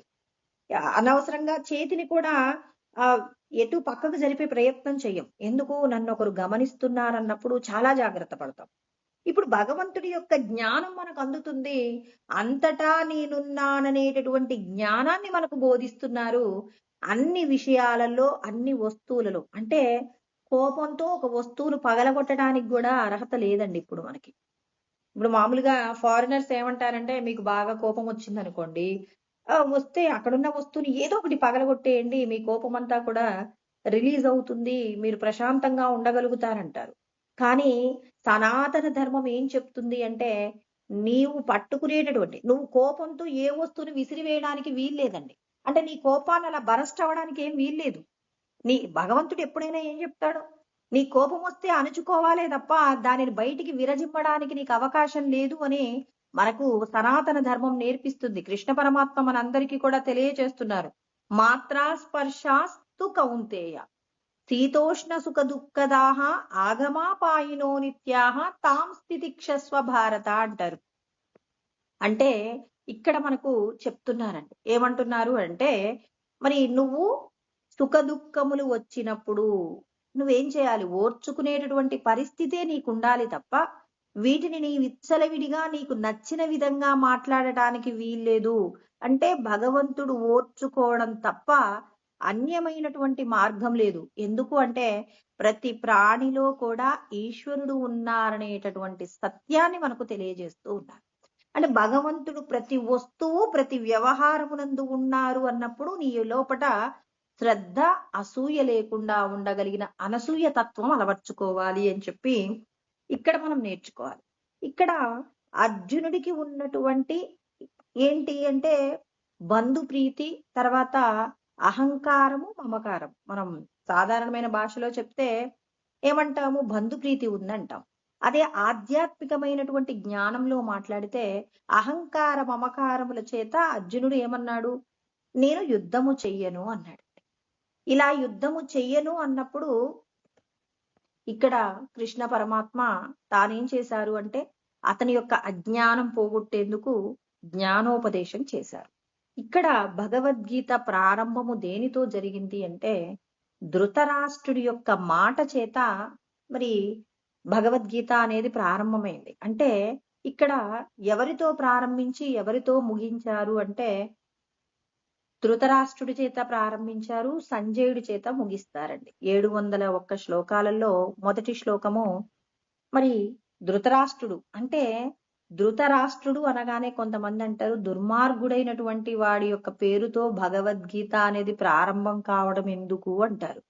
మరి ఇక్కడ ధృతరాష్ట్రుడి యొక్క చరిత్ర అంటే ధృతరాష్ట్రుడి గురించి తెలుసుకున్న తర్వాత ఎవ్వరు కూడా ఈ మాట అనరు. ఎవరైనా ధృతరాష్ట్రుడితో భగవద్గీత ప్రారంభమైంది అని చెప్పేసి ఎవరైనా బాధపడుతుంటే ఇక్కడ మనం తెలుసుకునేటటువంటి జ్ఞానము ద్వారా మనమందరము ధృతరాష్ట్రులమే అని అర్థమవుతుందండి. దీనికంటే ముందు ఇక్కడ యుద్ధం జరిగిన 10 రోజులకు ఏమైంది అంటే భీష్ముడు అంపశయ్య మీద ఉన్నాడు అనే విషయాన్ని సంజయుడు చెప్తారండి.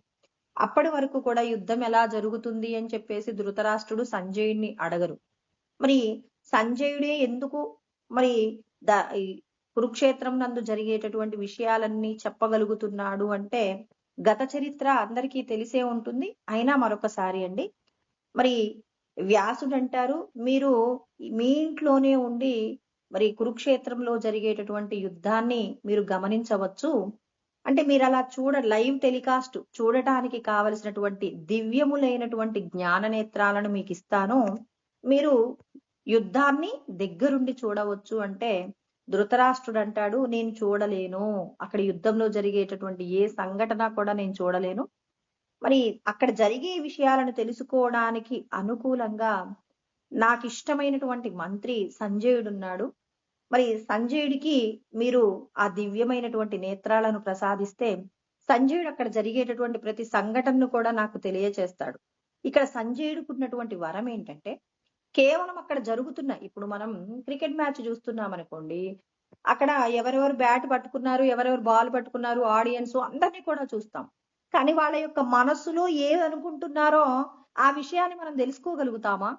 కానీ ఇక్కడ సంజయుడుకున్నటువంటి దివ్య నేత్రాల ద్వారా ఏం తెలుస్తుందంటే, ఇప్పుడు అర్జునుడు ఎవరి మీద బాణం వేయబోతున్నాడో కూడా సంజయుడికి ఆ అర్జునుడి యొక్క మనసులో ఉన్న విషయాన్ని తెలుసుకోగలడు. ఆయన ఎవరిని అనుకుంటే వాళ్ళ దగ్గర నిలబడతాడు. అంటే ఎవరికి కనిపించడు, కానీ వాళ్ళ మనసులో ఉన్న విషయాన్ని గ్రహించగలిగినటువంటి శక్తి. దివ్య నేత్రాలంటే అంత గొప్పగా ఉంటాయండి. అంటే తన లోపట ఉన్నటువంటి బ్రహ్మం యొక్క శక్తికి ఉన్నటువంటి మహిమాది అనమాట. దివ్య నేత్రం వచ్చిందంటే తనలో ఉన్నటువంటి ఈశ్వర స్వరూపాన్ని తాను అనుభవిస్తున్నాడని. కాబట్టి అవతలి వారి యొక్క మనసులో ఉన్నటువంటి విషయాన్ని కూడా తెలుసుకోగలిగినటువంటి శక్తి ఇలా సంజయుడికే వచ్చిందనమాట. సంజయుడికి ఇవ్వమన్నారు. వ్యాసుడు కూడా మరి సంజయుడికి ఎందుకు ఇచ్చాడు అంటే, సంజయ అంటే ఏంటంటే ఇంద్రియములను జయించినటువంటి వ్యక్తి కాబట్టి సంజయుడి యొక్క పుట్టుక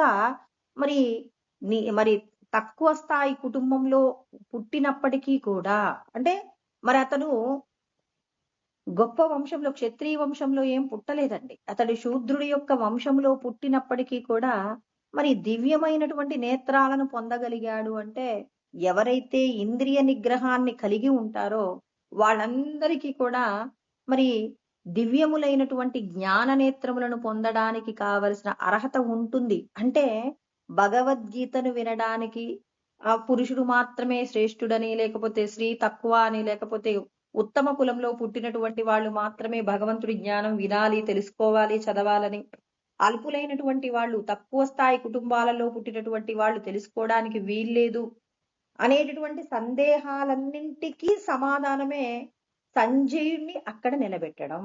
అంటే మొదటి శ్లోకంలోనే మనకు మొత్తంగా జ్ఞానాన్ని అందిస్తున్నారు. భగవంతుడి యొక్క జ్ఞానాన్ని తెలుసుకోవడానికి కుల, మత, జాతి, వర్ణ విచక్షణ ఏమీ లేకుండా ఇంద్రియ నిగ్రహం ఉన్నటువంటి ప్రతి ఒక్కరికి భగవంతుడి యొక్క జ్ఞానాన్ని పొందేటటువంటి అర్హత ఉంటుంది అని చెప్పడానికే మరి ఇక్కడ ధృతరాష్ట్రుడి యొక్క మనస్సు యందు సంజయుడికి జ్ఞాననేత్రం ప్రసాదించమని అడగటానికి కావలసినటువంటి ఆలోచన మరి ధృతరాష్ట్రుడికి కలిగింది. అంటే కృష్ణ పరమాత్మ ఏమన్నారు?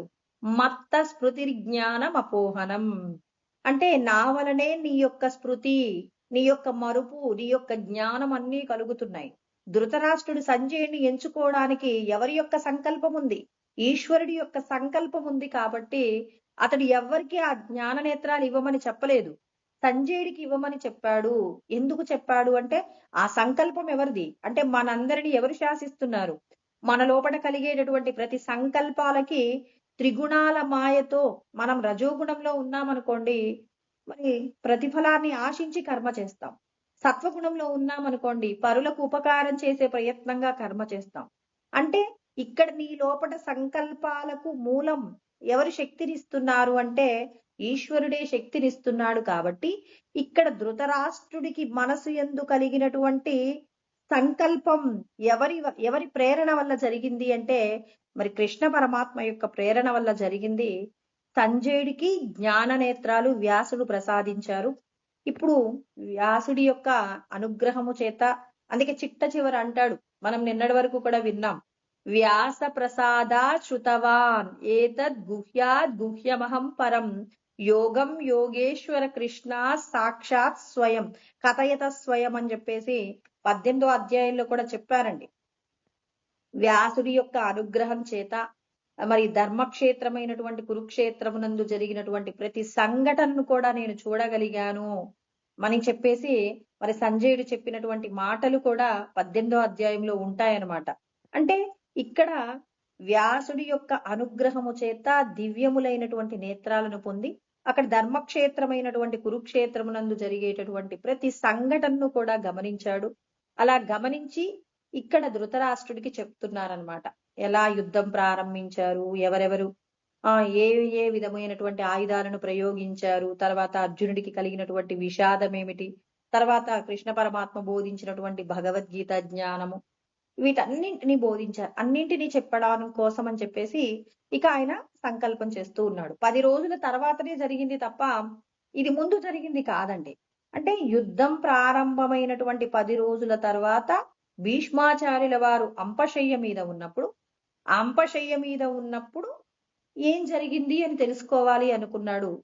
అడుగుతాడనమాట ధృతరాష్ట్రుడు, ఏమయ్యా ఏం జరుగుతుంది అక్కడ, మరి ఎందుకు భీష్మాచార్యుల వారు స్వచ్ఛంద మరణం కలిగినటువంటి వ్యక్తి, మరి ఎప్పుడూ కూడా అపజయం తెలియనటువంటి వ్యక్తి ఇవాళ మరణశయ్య మీద ఎందుకున్నారు, నాకు అక్కడ జరిగినటువంటి ప్రతి సంఘటన తెలుసుకోవాలని ఉంది, మరి దాని గురించి సవివరంగా చెప్పు అన్నప్పుడు, చెప్పు అనటానికంటే ముందు ధృతరాష్ట్రుడు మాట్లాడినటువంటి మొదటి మాట. ధృతరాష్ట్రుడు అంటే మనందరికి ఇష్టం ఉండదు. ఎందుకు అంటే మరి అతడు అధర్మాన్ని పెంచి పోషించేటటువంటి వ్యక్తి. మరి మనమందరము కూడా అతని కంటే మినహాయింపుగా ఉన్నామా లేదా అనేది తెలుసుకోవాలి. ధృతరాష్ట్రుడు అంటే మరి తనది కానటువంటి రాష్ట్రమును తాను ధరించినాడు. అంటే ఈ దేహమే నేను అనేటటువంటి భ్రాంతి కలిగినటువంటి వాళ్ళందరూ ధృతరాష్ట్రులే. అంటే ఇప్పుడు మనం అందులో ఏమైనా మినహాయింపు ఉన్నామా? ఈ దేహ సంబంధమైన విషయాల కోసం ఎక్కువ తాపత్రయపడతామా, లేకపోతే ధర్మాన్ని ఆచరించే పరంగా ఎక్కువ తాపత్రయపడుతున్నారా? ఎవరైతే దేహాభిమానం కలిగి ఉన్నారో వాళ్ళందరూ కూడా ధృతరాష్ట్రులే అన్నమాట. అంటే తనది కానటువంటి రాష్ట్రమును ధరించి ఉన్నాడు.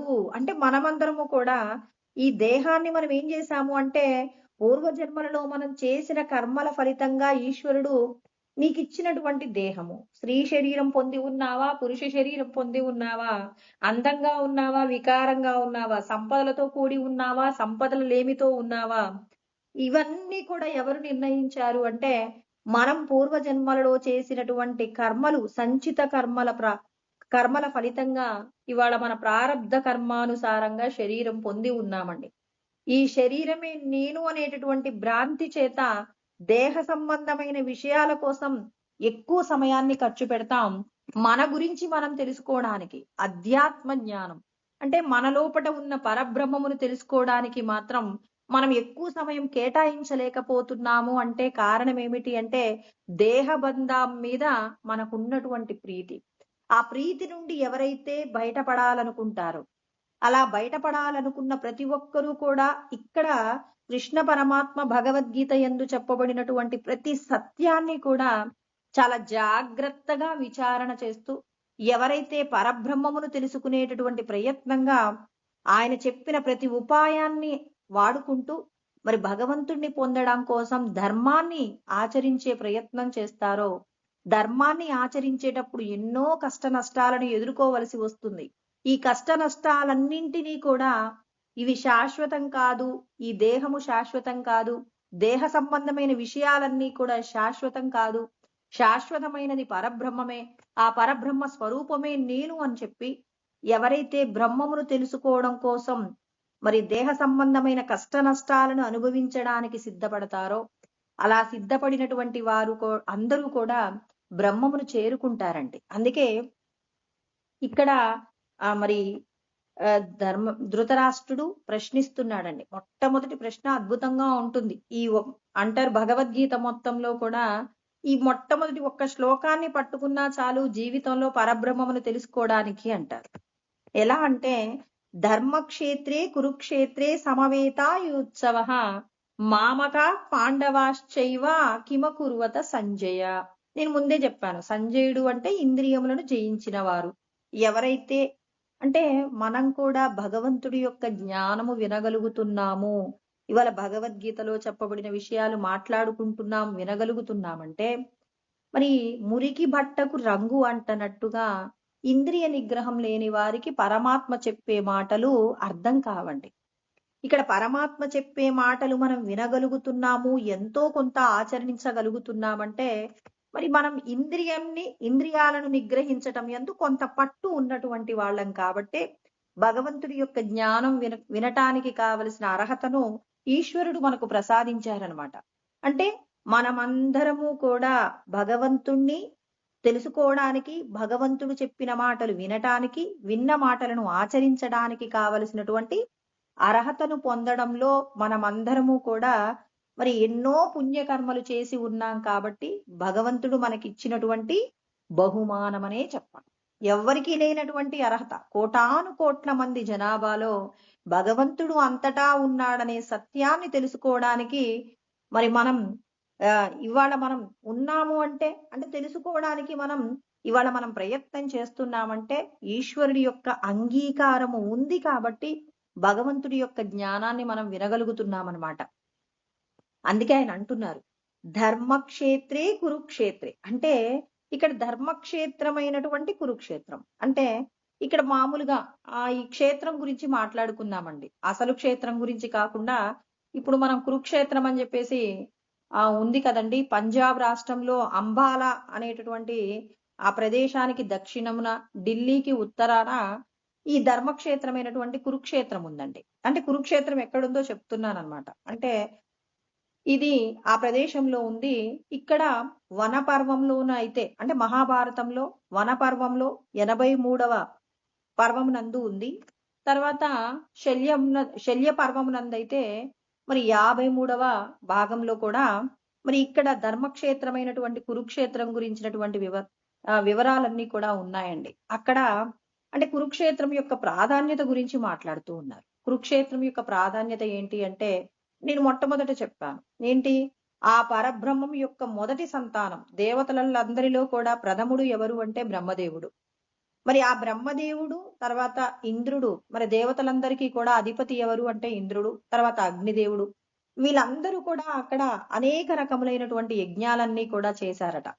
ఆ యజ్ఞాలు చేయడంతో పాటుగా కురు వంశమునందు మరి మూల పురుషుడైనటువంటి కురు అనేటటువంటి రాజు కూడా అక్కడ భూమిని దున్నాడట. ఎన్నో రకములైనటువంటి తపస్సులు తర్వాత మరి ఎన్నో రకములైనటువంటి కార్యాలన్నీ కూడా చేసి ఉన్నారు. మరి అక్కడ ఉన్నటువంటి ప్రదేశాన్ని తొలిసారిగా దున్నాడు. ఎంతో మంది తపస్సులు చేశారు యజ్ఞయాగాదులు చేయడం వల్ల. అక్కడ ఎవరైనా మరణించినప్పటికీ కూడా వాళ్ళకు ఉత్తమ లోకాలు కూడా అందుతాయి అని చెప్పేసి మరి వాళ్ళకి దేవతా అనుగ్రహం కూడా ఉంటుందట. అంటే ఆ ప్రదేశం యొక్క గొప్పతనం, యుద్ధం జరిగినటువంటి ప్రదేశము కూడా ఎంత గొప్పదోనండి. అందుకే కృష్ణ పరమాత్మ ఒక చోట అంటారు, ఇక్కడ 2వ అధ్యాయంలో అంటారండి, యదృచ్ఛయా చోపపన్నం స్వర్గద్వారం అపావృతం సుఖిన క్షత్రియ పార్థ లభంతే యుద్ధమీదృశం అంటారు.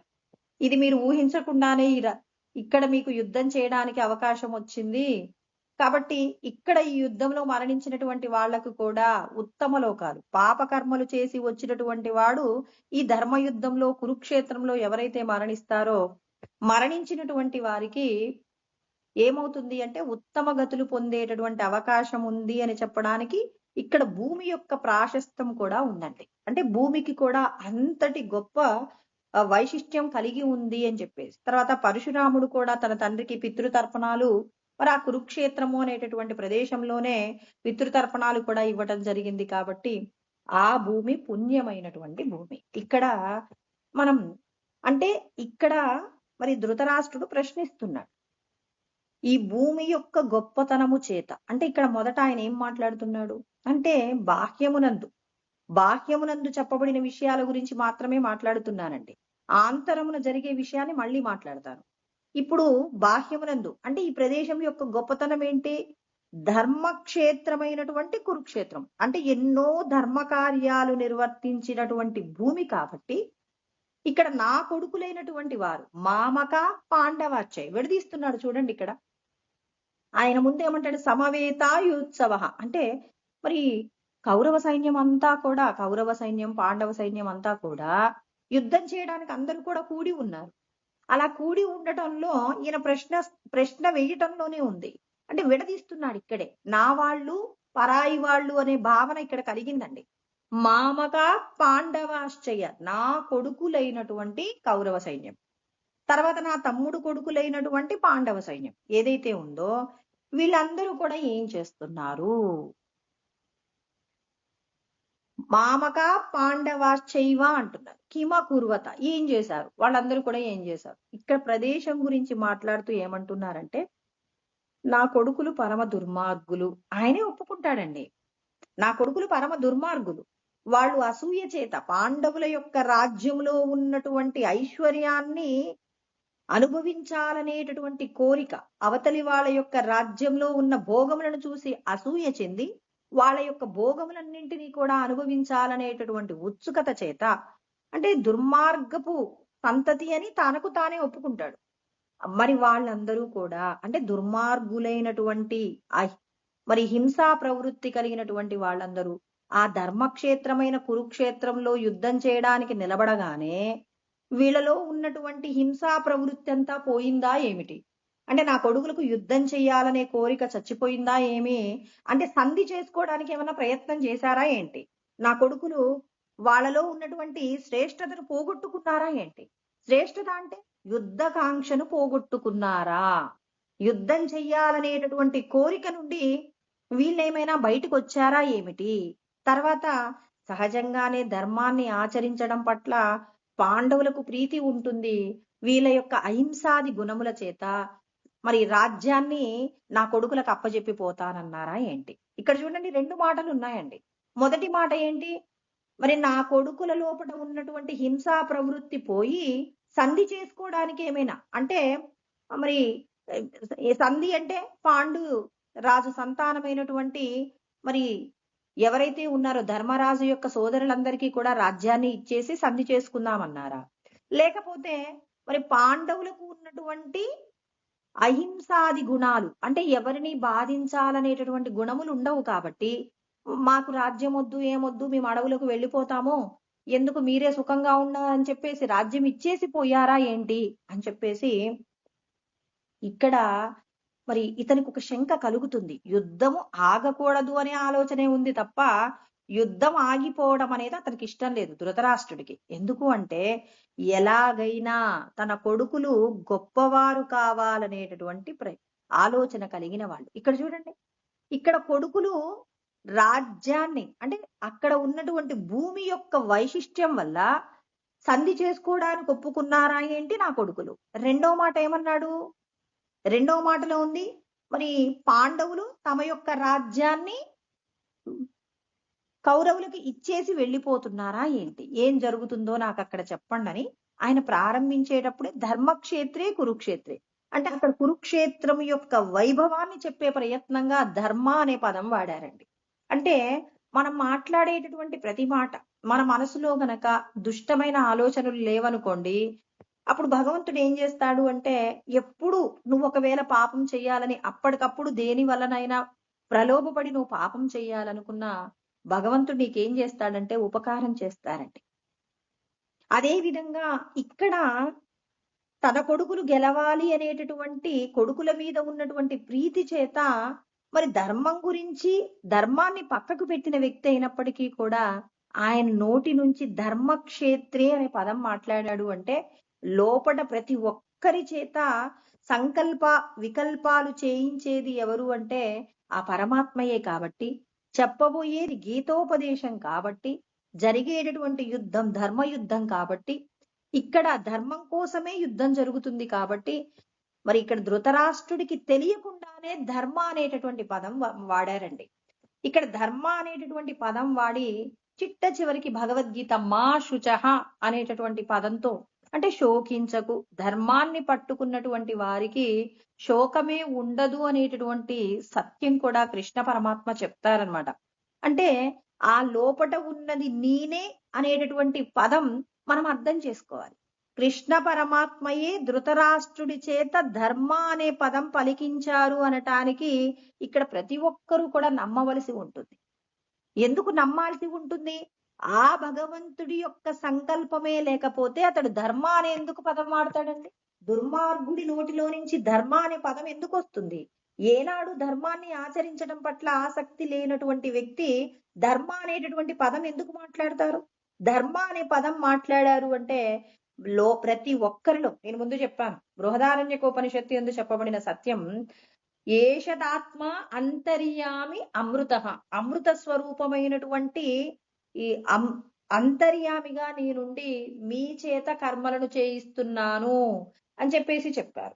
అంటే మీరు ఏం మాట్లాడాలి, ఏం తినాలి, ఎలా ఉండాలి, ఎలా ప్రవర్తించాలో అన్నింటినీ నడిపించేది నేను. కానీ ఇక్కడ నాకేం అవసరం? ఇక్కడ నువ్వు ప్రారంభించేటటువంటి పదము యందు ధర్మం కావాలి అని ఈశ్వరుడు సంకల్పం చేశారు కాబట్టి పరమ దుర్మార్గుడైనటువంటి వ్యక్తి చేత కూడా ధర్మ అనే పదం వాడించాడు.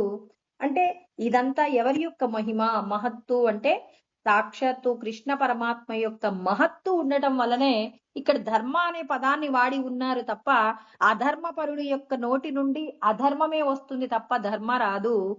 కానీ ప్రతి ఒక్కరిలో ఉన్నటువంటి జ్ఞానానికి ప్రభువు ఎవరు అంటే కృష్ణ పరమాత్మయే. కాబట్టి మరి ఆ ప్రభువు యొక్క సంకల్పమే నెరవేరుతుంది. కానీ దుష్టుడైనటువంటి వాడు మొదట గెలిచినట్టుగా ఉంటుంది. కానీ శాశ్వతమైన ధర్మమే ఎప్పటికైనా విజయాన్ని సాధిస్తుంది అని చెప్పడానికే ఇక్కడ ధృతరాష్ట్రుడు వాడిన పదం ధర్మ.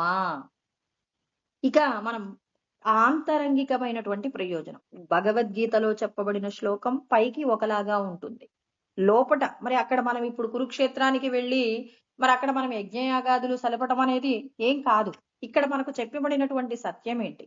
ఎప్పుడైనా వెళ్ళవలసి వస్తే ఆ కురుక్షేత్రం దగ్గరికి వెళ్ళి మనం ఏదైనా మనకు తెలిసినటువంటి ఒక మంచి ఏదైనా జ్ఞానము మన దగ్గర ఉందనుకోండి, ఏంటి విష్ణు సహస్రనామాలు, లలితా సహస్రనామాలు, భగవద్గీత, ఇక లేకపోతే మనకి ఏదైతే వచ్చో, ఏదైతే మనం నేర్చుకుని ఉన్నామో అక్కడికి వెళ్ళి మనం అక్కడ గనక స్మరణ చేసుకుంటే అత్యధికమైనటువంటి ఫలితాన్ని పొందుతాం. మరి అది జీవితంలో ఒక్కసారి కూడా వస్తుందో రాదో కూడా తెలియదండి. కానీ అక్కడ ఆ క్షేత్రం యొక్క విశిష్టత మాత్రం తెలుసుకున్నాం, కురుక్షేత్రం యొక్క గొప్పతనం మాత్రం తెలుసుకున్నాం. కానీ ఇక్కడ ఆంతరంగికమైన ప్రయోజనం ఏంటో తెలుసుకోవాలి. ఏంటి అంటే అందుకే గురువు ఎందుకు ఉండాలి అంటే గురుముఖత మాత్రమే మరి భగవద్గీతలో చెప్పబడినటువంటి సందేశము మనకు అందుతుందండి. సందేశం అందాలి అంటే ఇక్కడ క్షేత్రం అంటే ఏంటి? క్షేత్రం అంటే మన శరీరం అండి.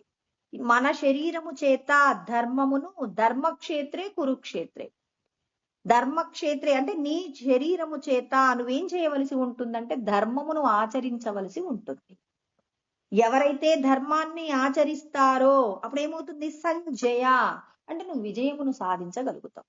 అంటే మనం విజయాన్ని పొందాలి అంటే ఇక్కడ మనకు భగవంతుడు మనందరికీ కూడా తెలియజేస్తూ ఉన్నారు, నీ శరీరము చేత ధర్మ కార్యాలను చేసినప్పుడు నువ్వు విజయమును సాధిస్తావు తప్ప నీ శరీరము చేత నువ్వు అధర్మంతో కూడిన కర్మలను చేసినంత కాలము శరీరాలను మళ్ళీ మళ్ళీ పొందుతూనే ఉంటావు తప్ప ఈ శరీరంలో నుంచి నువ్వు విడుదలను పొందాలి అంటే మరి ఖచ్చితంగా నీ శరీరము చేత ధర్మ కార్యములను నిర్వర్తించు. ఏది ధర్మము, ఏది అధర్మము? ఏది ధర్మము అంటే పరులకు ఉపకారము జరిగేటటువంటి కర్మయే ధర్మము. కానీ పరులకు అపకారము జరిగేటటువంటి ఏ కర్మ కూడా మరి ఏది ఏం కాదు అంటే ధర్మము కాదు. కాబట్టి మరి ఇక్కడ ధృతరాష్ట్రుడు ఏం కోరుకున్నాడు అంటే అధర్మంగా తన తమ్ముడి యొక్క సోదరుల యొక్క రాజ్యాన్ని పొందాలి అనుకున్నారు. ఇవాళ మన యొక్క ప్రవృత్తిలో కూడా మనకు ఏదైనా ఒక వస్తువు దొరుకుతుంది అన్నప్పుడు ఎంతో ఆనందాన్ని పొందుతాం. మన దగ్గర ఉన్న వస్తువు ఏదైనా వేరొకరికి ఇవ్వాలి అన్నప్పుడు మరి మనం దుఃఖాన్ని పొందుతామండి. మన దగ్గర ఉన్న వస్తువును కూడా వేరొకరికి ఇచ్చేటప్పుడు, ఇప్పుడు తల్లిదండ్రులు తమ దగ్గర ఉన్నటువంటి సంపదను పిల్లలకి ఇచ్చేటప్పుడు ఎవరైనా బాధపడతారా? ఎవ్వరూ బాధపడరండి. ఎందుకు బాధపడరు? నాకున్న సంపదంతా ఎప్పటికైనా నా పిల్లలే అనుభవించాలి, ఏదో ఒక రోజు ఇవ్వవలసిందే కదా, ఇవాళ వాళ్ళకు అవసరం ఉన్నప్పుడు నా సంపద ఇస్తే వాళ్ళు ప్రయోజకులు అవుతారు అని చెప్పేసి ఇస్తాం. అదే మనం పరాయి వాళ్ళకి ఏదైనా మన సంపదలు ఇవ్వాలనుకోండి, మనం ఇవ్వాలి అంటే చాలా కష్టపడతామండి. ఎందుకు కష్టపడతాము అంటే వీళ్ళెవరో పరాయి వాళ్ళు, వాళ్ళకి ఎందుకు ఇవ్వాలి? ఇవ్వాల్సి వచ్చింది అంటే అప్పుగా ఇస్తాం, మళ్ళీ ఎప్పుడు ఇస్తారు అని చెప్పేసి ఒక ప్రామిసరీ నోటు కూడా రాయించుకుని ఇచ్చేటటువంటి ప్రయత్నం చేస్తాం. కానీ కష్టంలో ఉన్న ప్రతి ఒక్కరికి తన సంపదను ఇస్తూ పరమ సంతోషాన్ని పొందడానికి కావలసినటువంటి జ్ఞాన బీజమును కృష్ణ పరమాత్మ భగవద్గీత ద్వారా మనందరికీ కూడా అందిస్తున్నారు. ప్రతి ప్రాణిలో నేనే ఉన్నాననేటటువంటి జ్ఞానాన్ని బోధిస్తారు. మొట్టమొదట ప్రజ్ఞానం బ్రహ్మ అంటారు, అంటే అన్నింటి యందు నేనే ఉన్నాను అనేటటువంటి మాట చెప్తారు. ప్రతి వస్తువు ప్రతి వ్యవహారం నందు నేనే ఉన్నాను అంటూ రెండవ ఉపదేశ వాక్యం ఏంటి అంటే అహం బ్రహ్మాస్మి. అంటే ఇవన్నీ కూడా 4 మహావాక్యములు అని చెప్పేసి వేదముల యందు చెప్పబడినటువంటి విషయాలు. ఇక్కడ మనకు రెండవ మాట ఏంటి అంటే మరి అహం బ్రహ్మాస్మి, నేను బ్రహ్మమునే అయి ఉన్నాను. అంటే నేను బ్రహ్మమునే అయి ఉన్నానంటే ఈ దేహమే నేను అన్నప్పుడు నా కుటుంబం గుర్తొస్తుంది, నా బంధువులు గుర్తొస్తున్నారు, నా ఊరు గుర్తొస్తుంది, నా దేశం గుర్తొస్తుంది. నేను బ్రహ్మమే అయి ఉన్నానంటే నేను ఎక్కడెక్కడ ఉన్నాను, సమస్త జగత్తు యందు కూడా నేనే వ్యాపించి ఉన్నాను అన్నప్పుడు ఇక నాకంటే వేరుగా ఏ ప్రాణి కూడా లేదండి. అంటే నేను ఆ స్థితికి వచ్చిన తర్వాత ప్రతి ఒక్క ప్రాణి యందు కూడా మరి నన్నే నేను చూసుకుంటాను. అంటే నన్ను నేను అంటే ఇలాంటి జ్ఞానం ప్రతి ఒక్కరికి అందించాడు ఈశ్వరుడు. అంటే మీరందరూ కూడా నాకంటే వేరుగా లేరు, మీరు నేను ఒకటే అయి ఉన్నాము. మరి మనమందరము ఏకస్థితిలో ఉండాలి అంటే నీకున్నటువంటి మాయను పోగొట్టుకో. ఇక్కడ ధృతరాష్ట్రుడికి ఉన్నటువంటి మాయ ఏంటి? తనది కానటువంటి దేహమును తాను తాను అనుకుంటున్నాడు. ఆ దేహ సంబంధమైనటువంటి ఏదైతే మాయ ఉందో ఆ మాయ నుంచి తానెప్పుడైతే పక్కకు జరుగుతాడో అప్పుడు మాత్రమే బ్రహ్మముగా మిగులుతారు. అంటే మనం కూడా మన మీద ఉన్నటువంటి త్రిగుణాల మాయ, ఈ దేహమే నేను అన్నప్పుడు దేహ సంబంధమైన విషయాలన్నింటి పట్ల వ్యామోహం చేత మరి చెయ్యకూడనటువంటి అధర్మంతో కూడిన కర్మలు చేస్తాం. అధర్మంతో కూడినటువంటి కర్మల నుండి బయటపడి మరి ఎవరైతే పరమాత్మను తెలుసుకోవాలనేటటువంటి తాపత్రయాన్ని పొందుతున్నారో ఆ తాపత్రయం ఎవరిలో అయితే ఎక్కువగా ఉంటుందో వాళ్ళు ఈశ్వరుడి యొక్క జ్ఞానాన్ని తెలుసుకుంటున్నప్పుడు ఆచరించడానికి కూడా సిద్ధమవుతారు. తెలుసుకున్నటువంటి జ్ఞానాన్ని అంతటా భగవంతుడు ఉన్నారన్నప్పుడు మరి తనకు చేతనైనంత వరకు పరులకు ఉపకారం జరిగేటటువంటి కార్యాలు చేయడం ప్రారంభించినప్పుడు మొట్టమొదట చిన్న చిన్న విషయాల నుండి మనం ప్రారంభించాలి. అవతలి వారికి ఏదైనా చిన్న సహాయం కావాలి, మనం తొందరగా వెళ్ళేసి వాళ్ళకి కావలసిన సహాయాన్ని అందించటం, మంచి మాటలు మాట్లాడటం. గౌతమ బుద్ధుణ్ణి ఒక వ్యక్తి అడిగాడట, ఒక కట్టెలు కొట్టుకునేటటువంటి వ్యక్తి అడిగాడట, మరి అయ్యా మేము భగవంతుడి యొక్క జ్ఞానం తెలుసుకోవడానికి అర్హత కలిగి ఉన్న వాళ్ళమేనా అని అడిగారట. ఎందుకు కాదు, మనిషిగా పుట్టిన ప్రతి ఒక్కరూ కూడా భగవంతుణ్ణి తెలుసుకోవడానికి కావలసిన అర్హత ఉంది అంటే మరి దానికోసం మేము ఏం చెయ్యాలండి అంటే పుణ్యకర్మలు చెయ్యాలన్నారు. అప్పుడు ఆ పేదవాడు అన్నాడట, మేమెలా పుణ్యకర్మలు చేస్తామండి, డబ్బున్న వాళ్ళంటే అందరికీ దాన ధర్మాలు చేయగలుగుతారు, నేను కట్టెలు అమ్ముకొని బ్రతకాలి, నేను ఇవాళ కట్టెలు కొట్టి అమ్ముకొని ఇంటికి కొంత డబ్బు తీసుకెళ్తే నా కుటుంబం 2 పూటల భోజనం చేయడానికి కూడా కుదరదు, ఒక్కొక్క రోజు సరిపడా కట్టెలు కూడా దొరకవు నాకు, అలాంటిది మేము పుణ్యకర్మలు ఎలా చేయగలం అంటే మా పుట్టుక వృధానా అని అడిగితే లేదు లేదు, మనిషిగా పుట్టావు అంటే 84 లక్షల రకాల ఉపాధులన్నింటిలో శ్రేష్టమైన ఉపాధి పొందావు. ఆ ఉపాధి యందు నీకు సంపద లేదు, అంతేకాని ఈ సంపద లేదు అని చెప్పేసి నువ్వు పుణ్యకార్యాలు చేయడానికి అర్హత లేదు అంటే కుదరనే కుదరదు. నువ్వు ఏం చేయవచ్చు, ఎవరైనా బాధలో ఉన్నారు, 2 మంచి మాటలు చెప్పు. రోడ్డు మీద ప్రయాణం చేస్తున్నారు, ఆ ప్రయాణం చేసేటప్పుడు ఒక గుడ్డివాడు రోడ్డు దాటుతున్నాడు, ఇప్పుడు నువ్వేం చేయగలవు, ఆ వ్యక్తిని రోడ్డు దాటించలేవా? అంటే చిన్న చిన్న కార్యాలన్నింటికీ కూడా గొప్పదైన ఫలితం వస్తుంది అని చెప్పేసి గౌతమ బుద్ధుడు చెప్పారు. అంటే కృష్ణ పరమాత్మ ఏమంటున్నారు, నేహాభిక్రమ నాశోస్తి ప్రత్యవాయో న విద్యతే స్వల్పమప్యస్య ధర్మస్య త్రాయతే మహతో భయాత్ అంటాడు. అంటే నువ్వు ఈ లోకంలో చిన్న కర్మ, ఇతరులకు హాని కలిగించకుండా ఇతరులకు మంచి జరగడం కోసం నువ్వు చేసేటటువంటి ఏ చిన్ని ప్రయత్నమైనప్పటికీ కూడా గొప్పదైనటువంటి సంసార సాగరంలో నుంచి బయటపడడానికి కావలసినటువంటి అర్హతను నువ్వు పొందుతున్నావు అని చెప్పేసి మరి 2వ అధ్యాయం 40వ శ్లోకంలో కృష్ణ పరమాత్మ చెప్పిన మాట. అంటే ఉన్నది లోకంలో ఒక్కడేనండి, ఆయనే పరమాత్మ. ఆ పరమాత్మయే ఇక్కడ మనం పలు రకాలుగా చెప్పుకుంటాం. శంకరాచార్యుల వారు చెప్పారని, గౌతమ బుద్ధుడు చెప్పారని చెప్పేసి, కృష్ణ పరమాత్మ చెప్పారని చెప్పేసి, పరమేశ్వరుడు చెప్పారని చెప్పడానికి నానా విధాలైనటువంటి రూపాల గురించి మాట్లాడతాం. కానీ మాట్లాడితే చెప్పగలిగినటువంటి సత్యం ఏంటి అంటే నువ్వు చేసేటటువంటి పరులకు చేసేటటువంటి ఉపకారమే పుణ్యంగా మారుతుంది.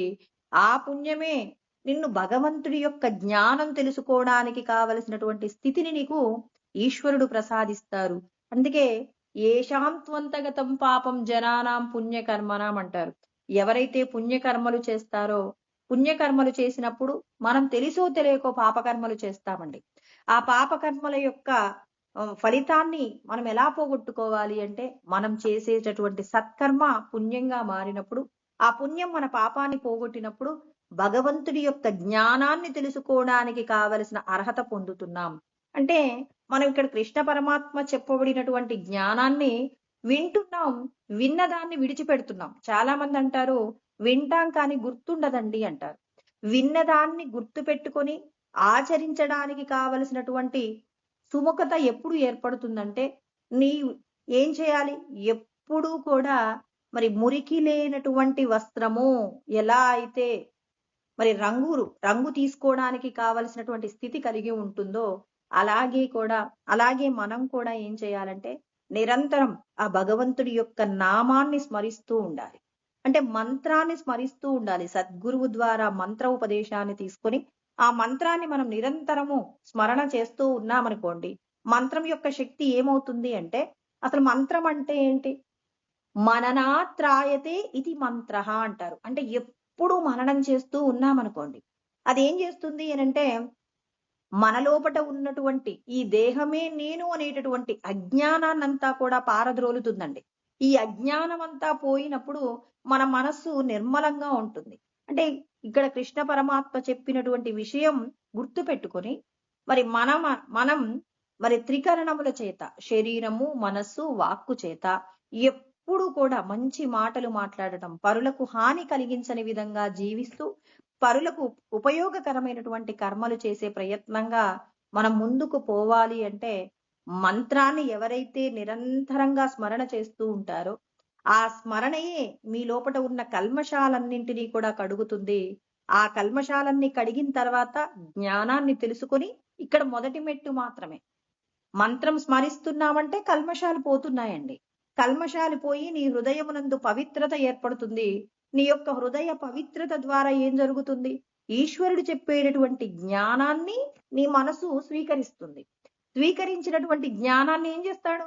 ఆచరించడానికి కావలసిన ప్రయత్నం చేస్తాం. మనం మాట్లాడే మాటల యందు స్వచ్ఛత, మనం చేసేటటువంటి కర్మల యందు పరులకు అపకారం జరగకుండా నిష్కామ కర్మ చేయటానికి కావలసినటువంటి స్థితి, మరి మన మనసు యందు వేరొకరికి చెడు చెయ్యాలనేటటువంటి తలంపు కలగకుండా అందరి యొక్క క్షేమమే తన క్షేమంగా భావించటానికి మూలమైనటువంటిది ఏమిటి అంటే, సద్గురువు ఇచ్చినటువంటి మంత్రాన్ని ఎవరైతే నిరంతరము కూడా స్మరణ చేస్తూ ఉంటారో ఆ స్మరణ మనల్ని పరమాత్మ పాదాల దగ్గరకు తీసుకువెళ్ళడానికి కావలసినటువంటి మొదటి మెట్టుగా మనకు ఉపయోగపడుతుంది. కాబట్టి ముందు మనం మన మనసులో ఉన్నటువంటి మాలిన్యాన్ని కడుక్కోవాలి అంటే మరి భగవంతుడి యొక్క జ్ఞానాన్ని నిరంతరము కూడా స్మరణ చేస్తూ ఎవరైతే నిరంతర ప్రయత్నం చేస్తూ ఉంటారో వాళ్ళందరూ కూడా మరి భగవంతుణ్ణి తెలుసుకుంటారు అని చెప్పేసి చెప్తున్నారు. కాబట్టి ధర్మక్షేత్రే కురుక్షేత్రే సమవేతాయుత్సవ అంటే మనకందరికి భగవంతుడు ఏం చేశాడు?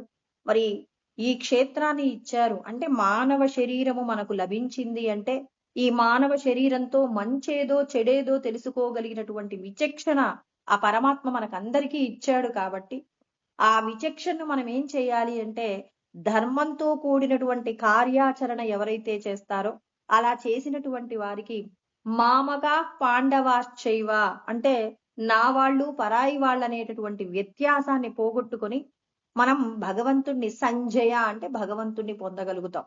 అంటే ఈ లోకంలో ఉన్న వాళ్ళు వీళ్ళు నా వాళ్ళు వీళ్ళు పరాయి వాళ్ళు అని చెప్పేసి వేరువేరుగా చూస్తున్నంత కాలం శరీరాలు పొందవలసి ఉంటుంది.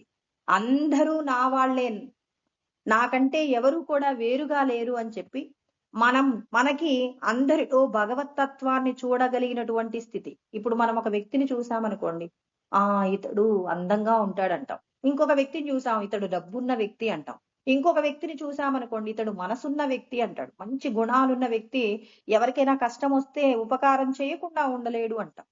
ఇప్పుడు నువ్వు ఆత్మస్థితిలో ఉన్నావు అనుకోండి, ఇక్కడ నీకు నామరూపాలతో కూడినటువంటి వాళ్ళ యొక్క గుణగణాలు కానీ సంపదలు కానివ్వండి, దేహం యొక్క గొప్పతనం ఇవన్నీ కాకుండా అందరి లోపట ఉన్న భగవంతుణ్ణే చూడగలిగినటువంటి స్థితి మనకు రావాలి. కేవలం మనుషులేనా అంటే 84 లక్షల రకాల ఉపాధులలో ఉన్న ఈశ్వర తత్వాన్ని మనం చూడగలిగిన స్థాయికి ఎదగాలి అంటే భగవంతుడు చెప్పినటువంటి జ్ఞానాన్ని వింటూ ఆయన చెప్పిన విధంగా మనం కర్మాచరణ చేసే ప్రయత్నం చేస్తే ధర్మక్షేత్రమైనటువంటి అంటే ఈ క్షేత్రాన్ని మనం ఏం చేయాలి, ధర్మాన్ని ఆచరించడానికి అనువుగా మలిచినప్పుడు నువ్వు విజయాన్ని సాధిస్తావు. అంటే మన శరీరము ధర్మాన్ని ఆచరించడానికే తప్ప అధర్మాన్ని ఆచరించడానికి ఉపయోగించకుండా ధర్మ కార్యాల కోసం ఎవరైతే మన శరీరాలను సమిదలుగా వాడే ప్రయత్నం చేస్తామో అటువంటి వారందరికీ భగవంతుడు ఏమిస్తాడు, తనదైనటువంటి స్థితిని ఇస్తారు. అంటే తాను నువ్వు నా భక్తుడిగా ఉంటావు, నా పాదాల దగ్గర సేవ చేస్తావని చెప్పట్లేదు. తనతో పాటు సమానమైనటువంటి స్థాయి ఇచ్చి ఈ జగత్తును పాలించగలిగినటువంటి స్థితిలో నేను నిలబెడతాను అని చెప్పేసి మరి ఇక్కడ కృష్ణ పరమాత్మ భగవద్గీత యందు చెప్పబడినటువంటి మొదటి శ్లోకంలో మరి మనందరికీ కూడా పరమాత్మ తెలియచేసేటటువంటి అంతరార్థము. అంటే నీ క్షేత్రం ఎప్పుడు అంటే నీ శరీరం ఎప్పుడు కూడా ధర్మ కార్యాలు చెయ్యడానికి ఉపకరణంగా ఉండాలే తప్ప అధర్మ కార్యాల కోసం ఎప్పుడూ కూడా నువ్వు తాపత్రయపడకూడదు. దానికోసం నువ్వు ఇంద్రియాలను నిగ్రహించాలి. ఇంద్రియ నిగ్రహం లేకుండా నువ్వు భగవంతుణ్ణి చేరుకోవడం అనేది జరగదు అని చెప్పేసి మరి కృష్ణ పరమాత్మ మనందరికీ కూడా తెలియచేస్తూ ఉన్నారు.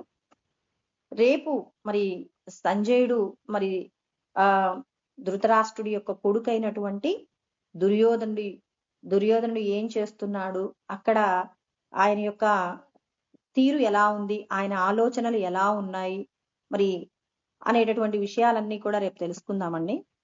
ఓం సహనావతు సహనౌ భునక్తు సహ వీర్యం కరవావహై తేజస్వినావధీతమస్తు మా విద్విషావహై. ఓం శాంతి శాంతి శాంతి.